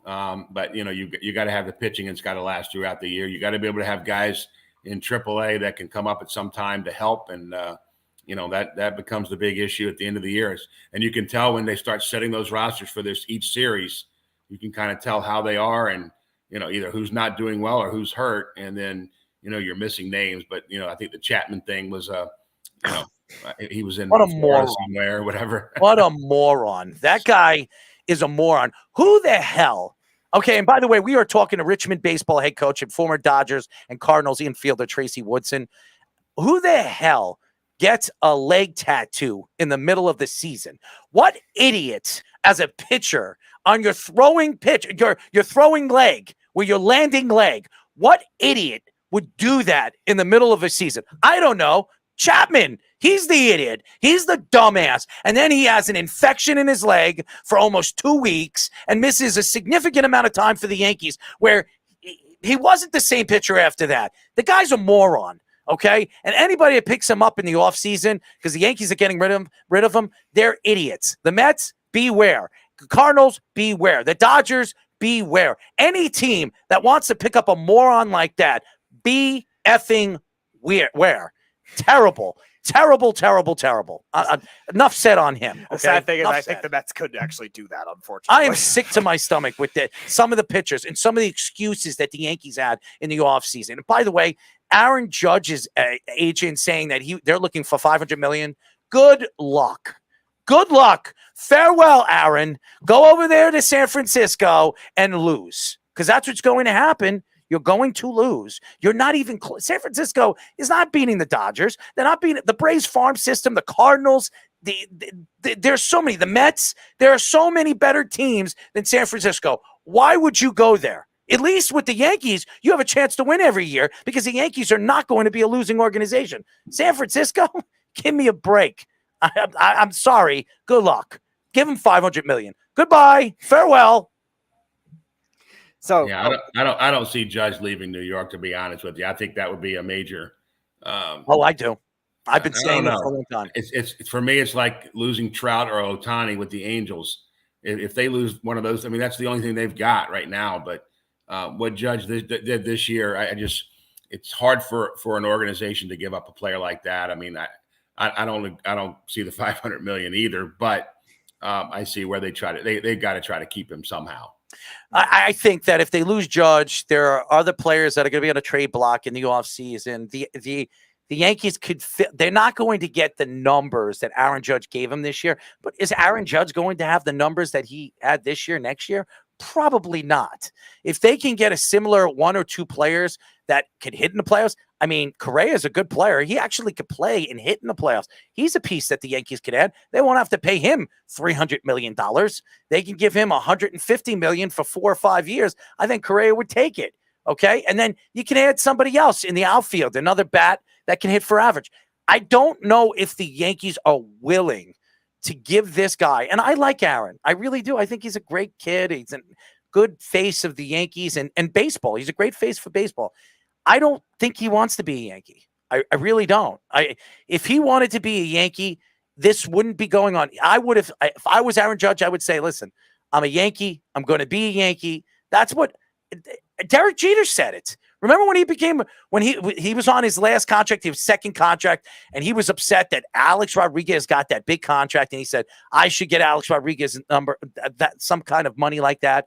And Derek Jeter said he didn't go back and say, well, I'm gonna go to free agency. I'm gonna see what's out there. No, Derek Jeter said, listen, I expect to get good money, but from the Yankees. I'm a Yankee. I will be a Yankee, and I'm staying a Yankee. That's what he said. There's just not that many players that do that anymore. You're not going to have the Ripkins and the Jeters and guys like that. They're going to be with the same organization year in and year out. And the thing is the Yankees are never going to rebuild.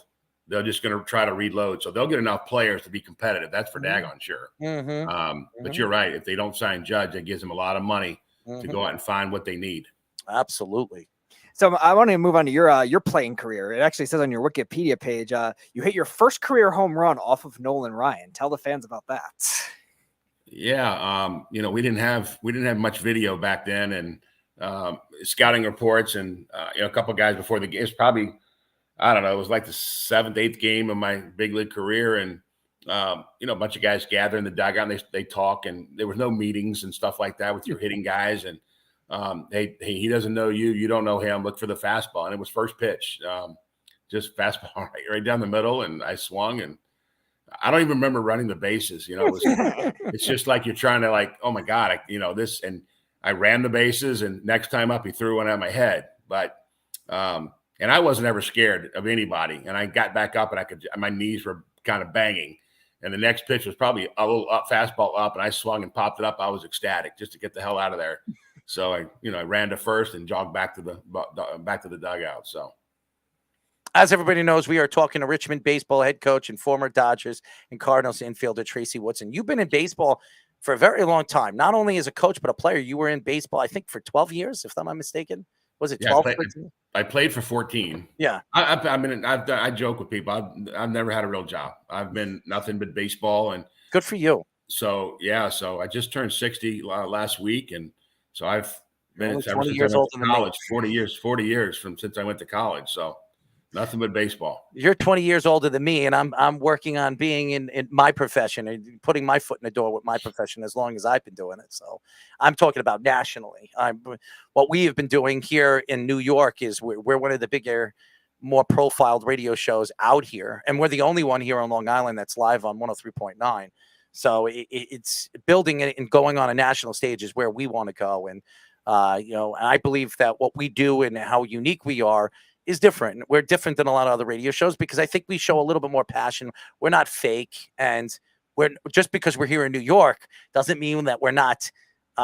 We can't talk about all the other sports teams and all the other teams, all over the country, which we're we very can still take knowledgeable. shots at the Dodgers. Oh, 100%. I could tell you the whole Dodgers lineup. I could tell you the rotation for the Dodgers, even in the playoffs, when people try to, test us and our knowledge of what we know. And we sit here and they think we're dopes because, we're crazy. Well, I'm crazy. He's a more quiet, statistical person. I'm more the crazy one. And they try to play me like I don't know baseball. And they put me in positions, or there's a lot of these guys, they tell me, well, if you were in this position, what would you do? And I would say that, well, the two things I would do, I'd be a pretty good manager too. I mean, but I'm obviously not as smart as you and a guy that has educated himself in this sport for over 20 years. So it's pretty fantastic on your career and what you have done. And like I said, I really appreciate you joining us again.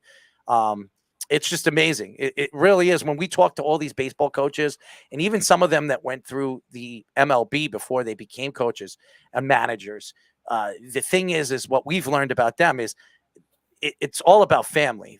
A lot of these guys, after they were done with their careers, they had to go to their family and talk to their family before they put their time and effort into another part of a part of their life into something like this, because baseball takes a lot of time. Even in college, I mean, you go through a whole season, then you got to go into the recruiting and all that other stuff, and every year it's the same thing, and stress and all that other stuff, and your family takes it just as much as you take it, because you go home, you're taking your work home with you, And well, my wife gives me some where I either screwed up or not during the game. She'll ask me why I didn't bring it. So she was a college basketball coach actually as well, and played college basketball. So she knows a little bit about sports, and I'll come home and she'll let me know why did so and so not get in the game or whatever. But yeah, so smarter than you, is that what you're saying? Well, she thinks so, but I'll say and here I'll say yeah, she is. Oh, she's probably listening to you right now. No, she went upstairs because she didn't want to be down here. You guys should just obviously the NCAA would never allow this, but you guys should just do a whole sports swap. Maybe you coach a basketball game, your wife will do a tennis game, and your son does a baseball game. Yeah. Well, now my son wouldn't probably. He can stick to the tennis part, but I joke because when I go on the radio I joke about it that. I follow sports. It's religion for me. I mean, that's the only thing I don't know anything about is NASCAR. I know they go around, in a whichever direction they go. You're a hockey fan? Oh God. The Blackhawks are on right now, so I'm missing the Blackhawks. So I grew up Flyers fan because now we have we recruit a ton in Philadelphia and up in the Northeast. And so we have a bunch of Eagles and Flyers and Phillies fans. And, I grew up a Washington Redskins fan right here. And they go, Coach, they're not very good. I said, yeah, but back in my day, they were winning Super Bowls with John Riggins and Joe Theismann and Joe Gibbs. And so I go over that. But, I lived in Raleigh after I went to NC State for 15 years and then became a Hurricanes fan when they moved. The Hartford Whalers moved down there. And then when my first college coaching job for 7 years was Valparaiso, which is right below Lake Michigan. Exactly. So I was an hour from Chicago. So I went to Blackhawks games like crazy, and they're on TV every night. So, they won 3 Stanley Cups while I was up there. So they were good. They're rebuilding. Now they're rebuilding. So we're going to be another tough year, I think, right now, but we'll see. They need to, clean up what they did all those years, behind the scenes, because I agree. Garbage that was going on behind the scenes is just absolutely horrible. And we were talking about it. Actually, it was a couple months ago. We brought that up again. I like Chicago. Patrick Kane is a good friend of mine. I grew up as a hockey player with him, and all the trials and tribulations he's been through, in Buffalo and what he was dealing with. I tried to get him on the show plenty of times, and he was just afraid to come on the show because he didn't want to deal with the abuse that he'd probably get from the past. Now, if he does get traded to the Rangers, I mean, that's the story right now. The Rangers are the lead team to get him. I'll probably get him on the show because he'll be here in New York, but he'll be loved there. Oh, forget it. I hope he goes to the Islanders. I'm an Islander fan, so. Yeah, I'm waiting because him and Taves, eventually they're going to probably get traded. I mean, 100%. They can help. They can help another team, and that team right now is so young. So I'll gladly take Jonathan Taves on the Rangers if your team could pay half of it, because the Rangers definitely need some face-off guys. 100%. But anyways, Tracy, we really enjoyed the interview with you, and we would love to get you on again. When was the last time we had Tracy on? It was the summer during the pandemic. That's right. It was July or August. A long time ago. Year. Yep. I have to send you a picture. You look just like this guy. I'm going to send it to you. You're going to be like, holy crap. He does kind of look like me. But you look good, man. You look good. I'll check it out. Everybody's a doppelganger. Everybody says they have a twin out there. That's what his name's Tom Sconzo. Okay. He's a friend of mine, and he's a bare knuckle. Is that guy you sang that birthday song about? Oh, it was God. Him. It was say happy birthday. All right. So Tracy, at least if you see the picture, just don't listen to the song. Okay. It was pretty embarrassing. I thought it was funny. Everybody else did. But anyways, Tracy, we really enjoyed the interview, and we'll talk to you soon. Speedy will reach out to you. Fantastic interview. Thank you. All right, guys. Thanks a lot. Enjoy your Chicago Blackhawks game. Let's okay? go Hawks. Let's go Hawks. There you go. Tracy Woodson, a big sports fan and a Chicago Blackhawks fan. Mm-hmm. Who would have thought? He would have been even cooler if he was actually an Islander fan. I would have liked that. Yeah, I'm sure you would have. That would be nice, an Islander fan all the way over there. I mean, he's in Richmond over there. Anyways, great interview. Fantastic. Absolutely. I will say the Blackhawks do have the best. That goal celebration, that song they play after that is very cool. I do like that one. I forget the name of it. I hate the Rangers. Yeah, I'm sure you do. I won't have to hear it tomorrow. I won't have to hear it tomorrow at the UBS Arena. Okay, that's fine. You can just hear silence across the Coliseum. That's right. Or the UBS Arena. No, they go, hey, yes. Yes, that's implying that the Islanders will actually score goals. That's true. They haven't scored a lot of goals, but we'll see. I have faith in the Islanders. I do. It's early. I mean, I know everybody looks at the Islanders' record. They're 2-3 or 2-4. I think they are 2-3. I think. Yeah. They're 2-4. 2-4. They're 2-4 right now. They played 6 games. And right now the Rangers are playing tonight. If they lose against Colorado, they're 3-3. So. I mean, they have 7 points. The Islanders still have a chance. I mean, the team in the number 1 seed right now in the Metropolitan is Pittsburgh. They have 9 points. I mean, Pittsburgh could go on a losing streak. They're 6 games in. I don't think Pittsburgh's this good. No, I don't. I mean, the Islanders need to stay within the pack. These teams will start going on losing streaks. And when the Islanders get hot, they'll get hot. I'm not worried about it. It's early. You're talking about 6 games into the season. Islander fans are like, what's going on with this team? Sorokin stinks. It's 6 games into the season. Relax. I just don't understand that, but that's just me. Well, that's classic New York fans. I just love to overreact. Probably the same. They could beat the Rangers tomorrow, okay? And the Rangers lose tonight. The Rangers could be 3-4, just like the Islanders. Yeah. The Rangers play Colorado tonight. And they could be 3-4. They could be 3-4 just like the Islanders by tomorrow. Yep. I mean, just relax. It is what it is right now. The Rangers started a little slow last year. They got hot after the second half of the season, in the middle of the season more. They weren't great in the beginning. The Islanders have the third best goals against average in the division. I mean, Yeah. they're not scoring goals. They're not scoring goals, and that's a huge problem, which we knew was going to happen. We knew they were going to have problems scoring goals. Why? Because they didn't add any offensive weapons. Philadelphia only has 17 goals, and by the way, they're the third best seed right now in that division. Yes, Tortorella likes to play defense. It's all about defense. But Philadelphia is not going to be able to play that way throughout the season in this division. No. There's no way. They might have the most expensive offense in the And then league. goaltending is not going to be as good as it is right now. Yeah. And Hart, I think Hart's a good goaltender. I do. Yeah, we're waiting for the bounce back for a while, but it hasn't happened in a large enough sample to really I think if there's anybody that can help Tortorella, help Hart, get back to what he was in his first year as a rookie, it's Tortorella. I think Tortorella can help out in that category because I think Tortorella is a great defensive mind. And he helps all the goaltenders that he's everywhere he's gone. With the Blue Jackets, goaltending was great. Everywhere he's gone, Tampa Bay, when they won the Stanley Cup, great goaltending. Everywhere he goes, the goaltending. Henrik Lundqvist, he had two of his best seasons under Tortorella. So he fixes the goaltending. He always does. So I expect Hart to be one of the best goalies in the league this year because of Tortorella. The thing is, he's definitely going to need to do that with the Flyers, especially because that Rangers team had a lot more talent, and the Tampa Bay teams had a lot more talent. Now the Flyers have talent; they have a lot of good offensive depth. They're very expensive, a lot of bad contracts, but some good offensive depth with Kevin Hayes. They got Cam Atkinson last year from the Blue Jackets, who had a nice year. He's hurt right now, but they definitely have the depth. Now the question is, can they get the defense going? Because that defense is mostly young all at once, and that'll be the big key for Tortorella's system to really work. We saw it in Columbus with a defense that had some good pieces. Zach Werenski, one of the best in the league, and then Seth Jones they traded for recently, they traded for from Nashville, but still, it wasn't overly deep. It was still kind of a rebuilding team, and he was able to make that work for a couple playoff appearances, and obviously the big upset of Tampa Bay, this when they swept him in 2019. I'm going to say this for this whole Aaron Judge thing, this $500 million that his agent's looking for. I don't know what he's smoking or he's drinking, whatever he's doing.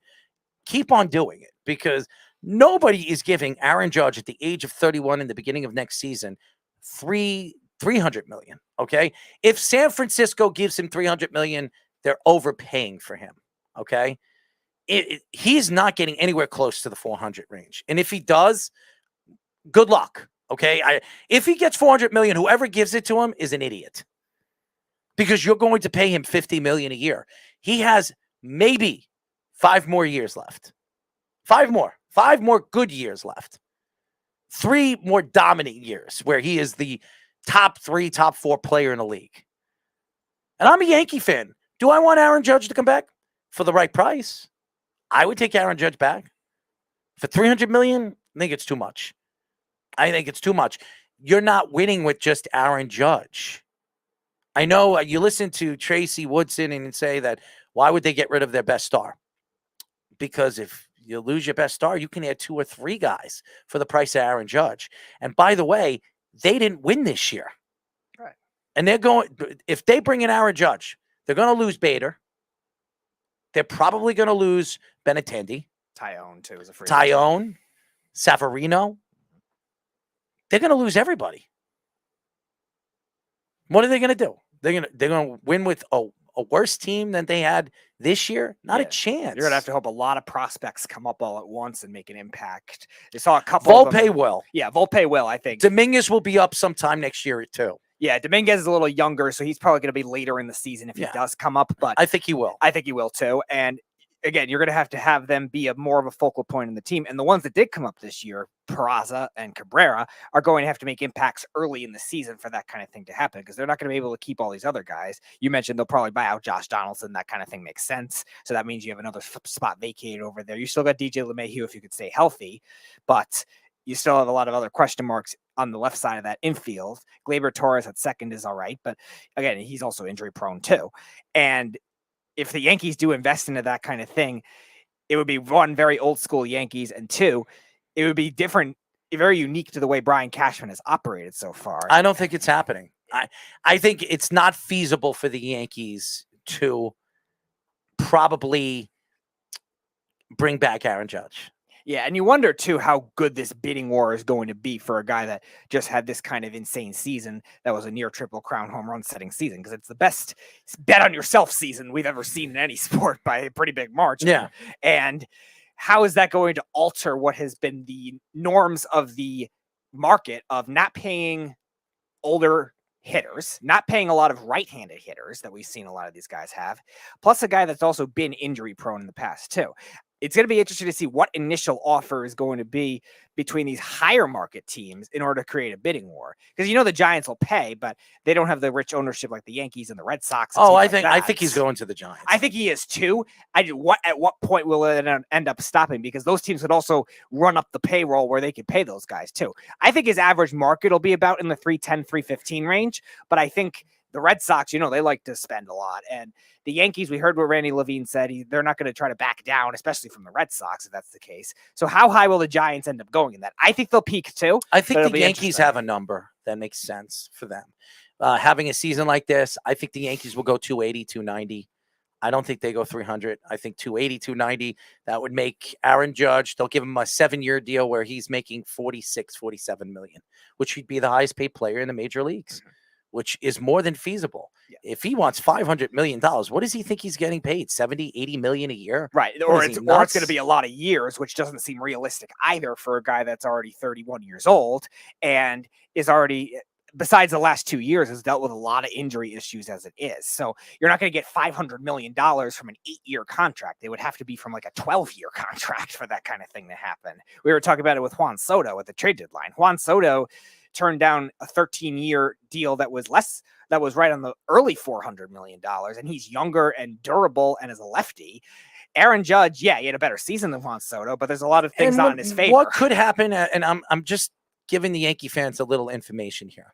What could happen is they lose Aaron Judge, they lose all those players, and they go into the season not expected. This could be a down year for the Yankees. And I'll tell you why. Because next year, after this year, there's a lot of people off the board. There's a lot of bigger names, big bopping names like a Juan Soto that will be available. And I don't believe the Padres are going to be able to re-sign him this offseason. I think he goes to free agency. And I believe there'll be a bidding war for Juan Soto in 2 years. Now, the Yankees could get rid of all these contracts, keep whoever. John Carlos Stanton's still there. They still have names. They'll keep Rizzo there. He's under, I think he has another year left another year on his contract. They have Josh Donaldson. You bring him back. It doesn't matter. You bring him back. He's just another name. And you bring up your young players, the Dominguez.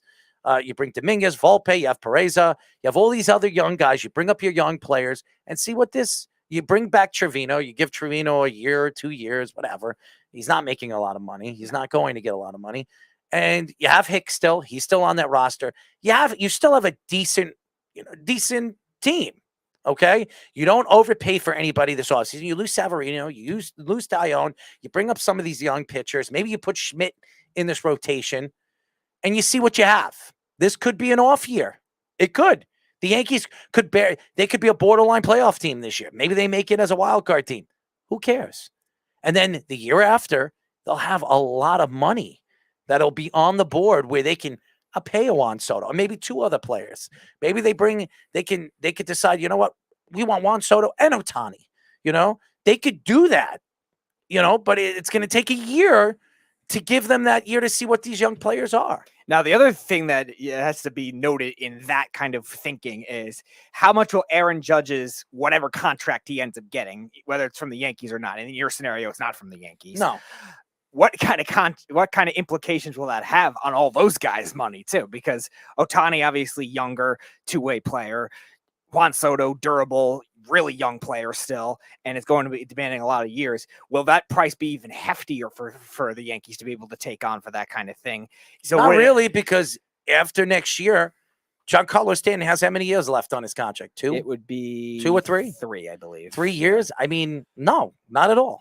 No, I'm not talking about from the perspective of The contracts will start falling together for the Yankees. Individually for the Yankees, yes. I'm talking about more from the overall market value because other teams are going to be still bidding for that kind of thing, and I'm not sure the exact contract situations of all these other teams that are high payroll teams. Is it that bad for a Yankee fan to sit there for 1 year where they're only going to win 88 games? It shouldn't be.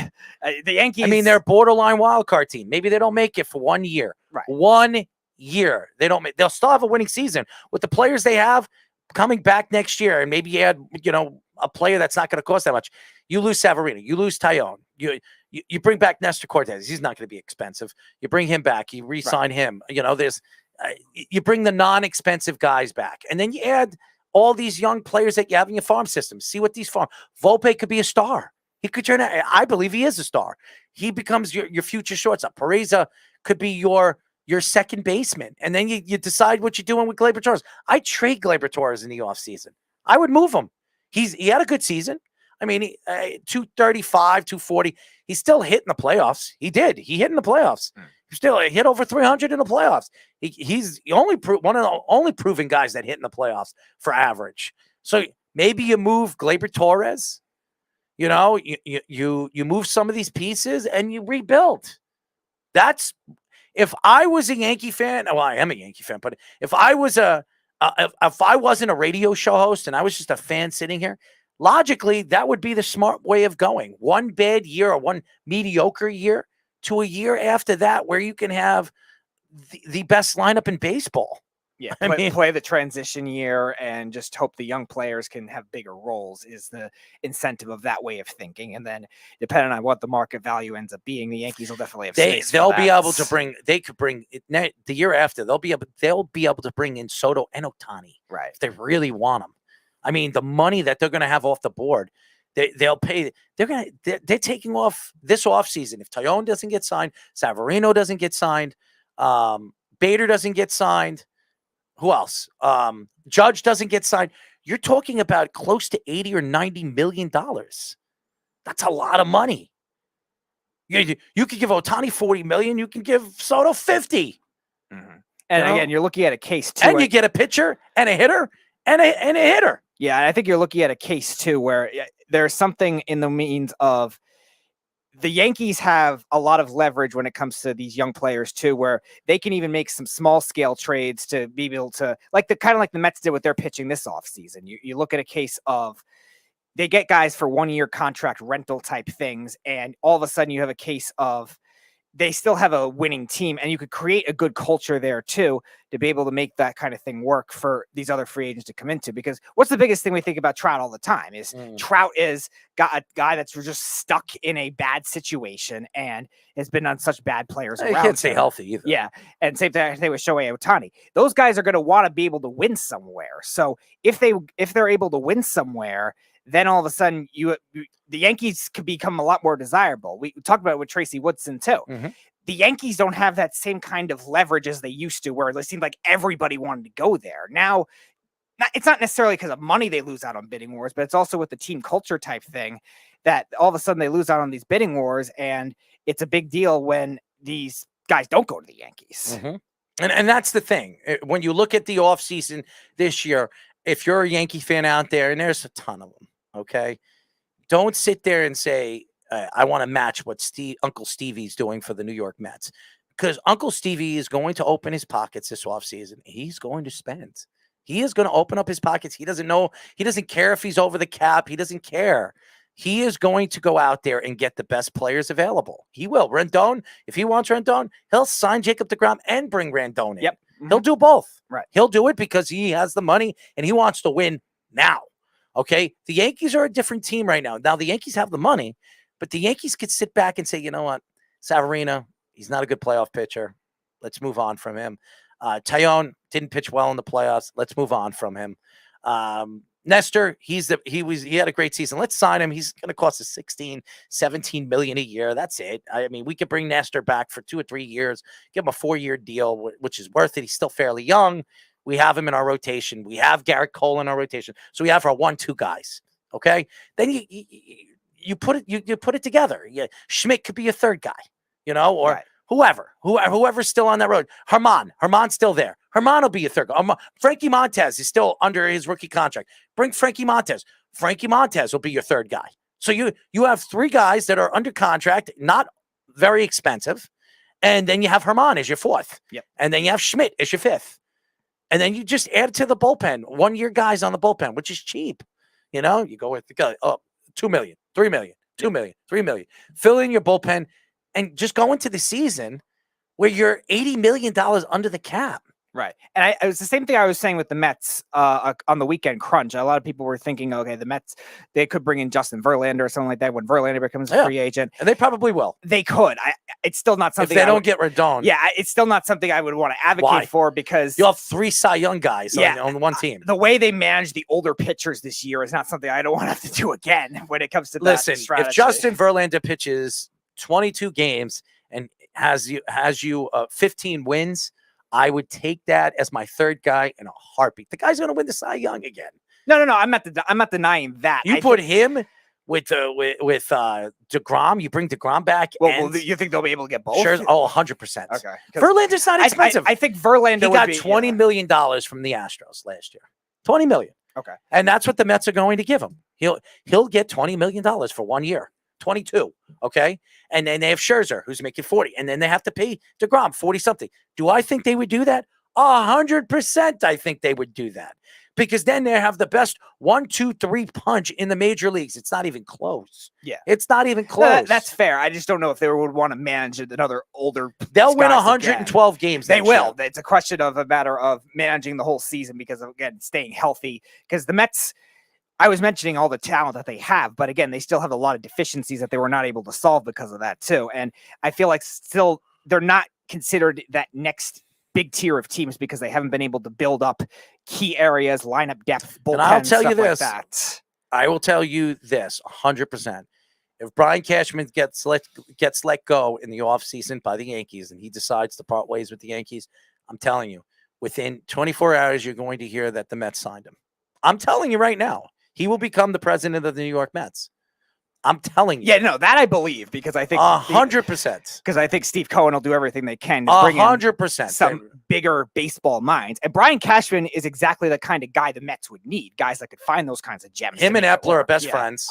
It would fit perfectly. Brian Cashman as the president and Epler as the GM. And I could see it. If the Yankees even think to part ways with him, I think the Yankees are very stupid in as far as the organization is concerned. Because to find somebody, and now I'm hearing somebody said that if he does leave, they're going to bring in one of his disciples, a guy that's under him, which makes sense. Why would they do that?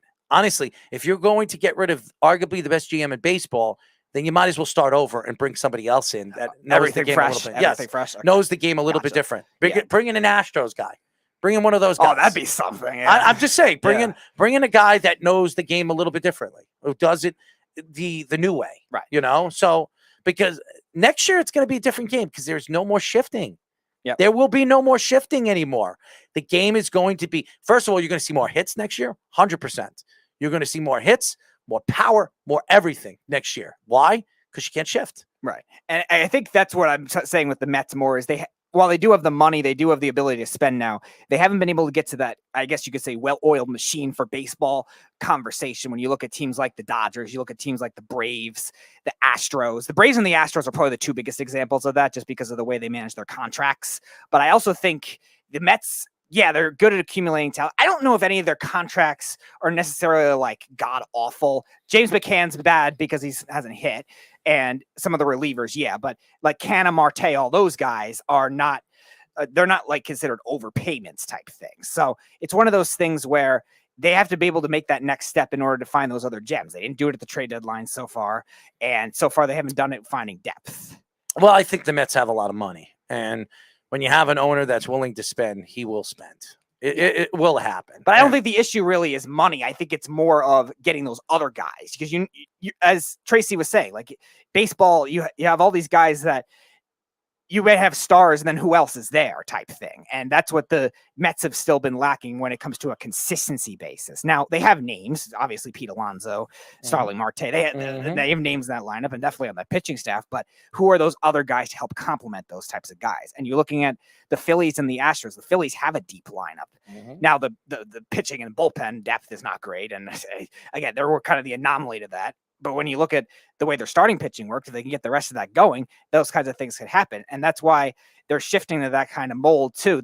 And I think the Mets have to start doing that as well. And same thing with the Astros. The Astros, they didn't pay anybody significantly big. They extended Bregman and they paid Altuve of that core. That's it. They got rid of Garrett Cole, Carlos Correa, George Springer, all these guys gone. And they still just have an operating machine. They need to find that kind of thing, the Mets, to level themselves out with, I would say the Astros and the Braves are the two teams to aim on. The Dodgers from a high payroll level and the Rays from a lower payroll level. I think it'll be very interesting to see what a lot of these teams are going to do in the offseason. Again, if I'm the Yankees, I bring back Brian Cashman. I think he's a very important piece moving forward.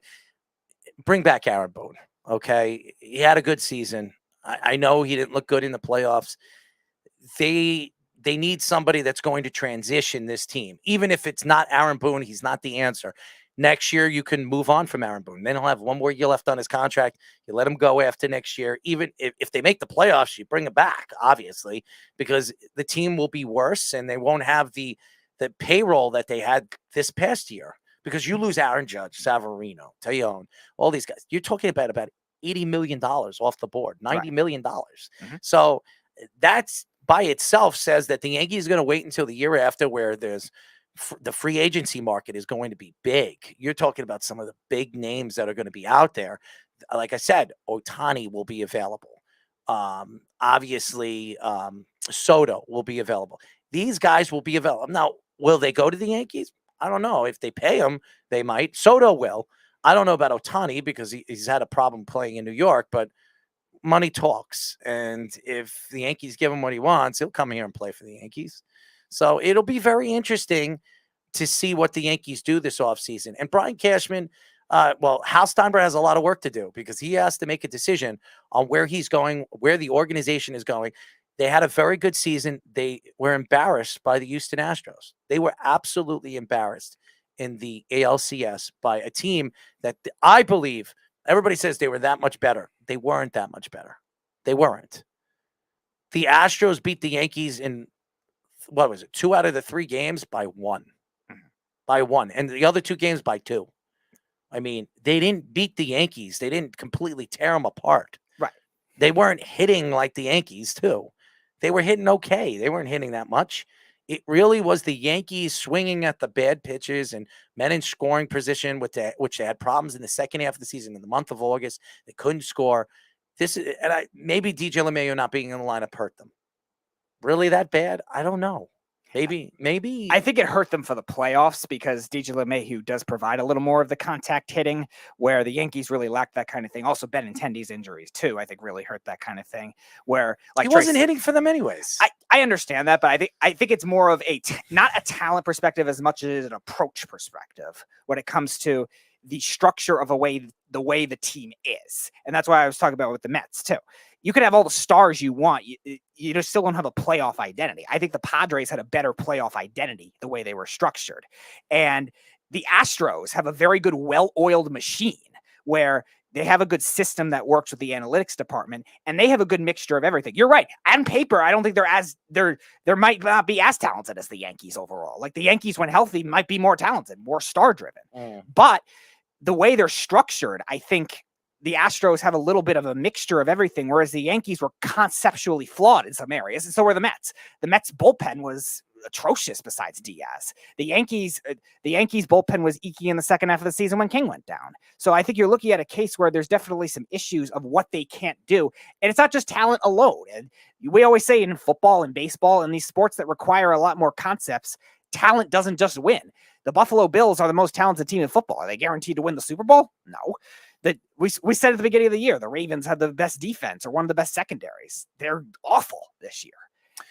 Why don't we go to a quick break? I don't know what's going on with our video.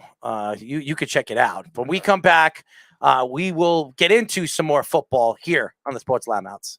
You're listening to the Worldwide Sports Radio Network. This is Mario Andretti. You know me as a race car driver, but I'm also a Meals on Wheels volunteer. I've raced against the sport's biggest personalities, but I've never met more vibrant, amazing people than the seniors served by Meals on Wheels. As a volunteer, you deliver a hot, nutritious meal and a friendly hello to someone just like your mother, grandfather, or next door neighbor. These seniors are inspiring people with incredible stories to share, and they love to see you. The smiles you get back are priceless. Delivering with Meals on Wheels is easy, and you don't have to drive like me for it to be quick. You can volunteer your lunch break once a week or just once a month. With 1 in 6 seniors facing hunger and many more living in isolation, your lunch break can make a real difference. So, America, let's do lunch. Volunteer your lunch break at americaletsdolunch.org. This message brought to you by Meals on Wheels America and the Ad Council. Okay, Simon, what are you wearing right now? Nothing. That's right. And what do people normally wear? Clothes. Exactly. So now Mommy's going to teach you how to dress yourself. Clothes keep us warm, they look good, and if we go out without them, the neighbors will talk. So it's important to know how to get dressed. Here's how it's done. Underwear always comes first, name tag at the back, then pants, then shirt. Get the first button in the right hole or you have to start all over. If you're wearing a tie, it goes over, round, through, and pull tight. Tuck your shirt into your pants and zip up your flap. Socks going first, then shoes right on right, left on left. With shoelaces, just take the ends, cross them over, switch the loops. The rabbit goes down the hole, pull tight, and you're left with bunny ears. I love bunnies. Good to know. Now remember, spots don't go with stripes, socks don't go with sandals, and if you've tucked in your shirt, wear a belt. Got it? Why are your pants on your head? Most parenting is hard to do in just 2 minutes. But spending just 2 minutes twice a day making sure they brush their teeth is easier and could help save them from a lifetime of tooth pain. For fun 2-minute videos to watch while brushing, visit 2min2x.org. That's 2min2x.org. A message from the Partnership for Healthy Mouths, Healthy Lives and the Ad Council.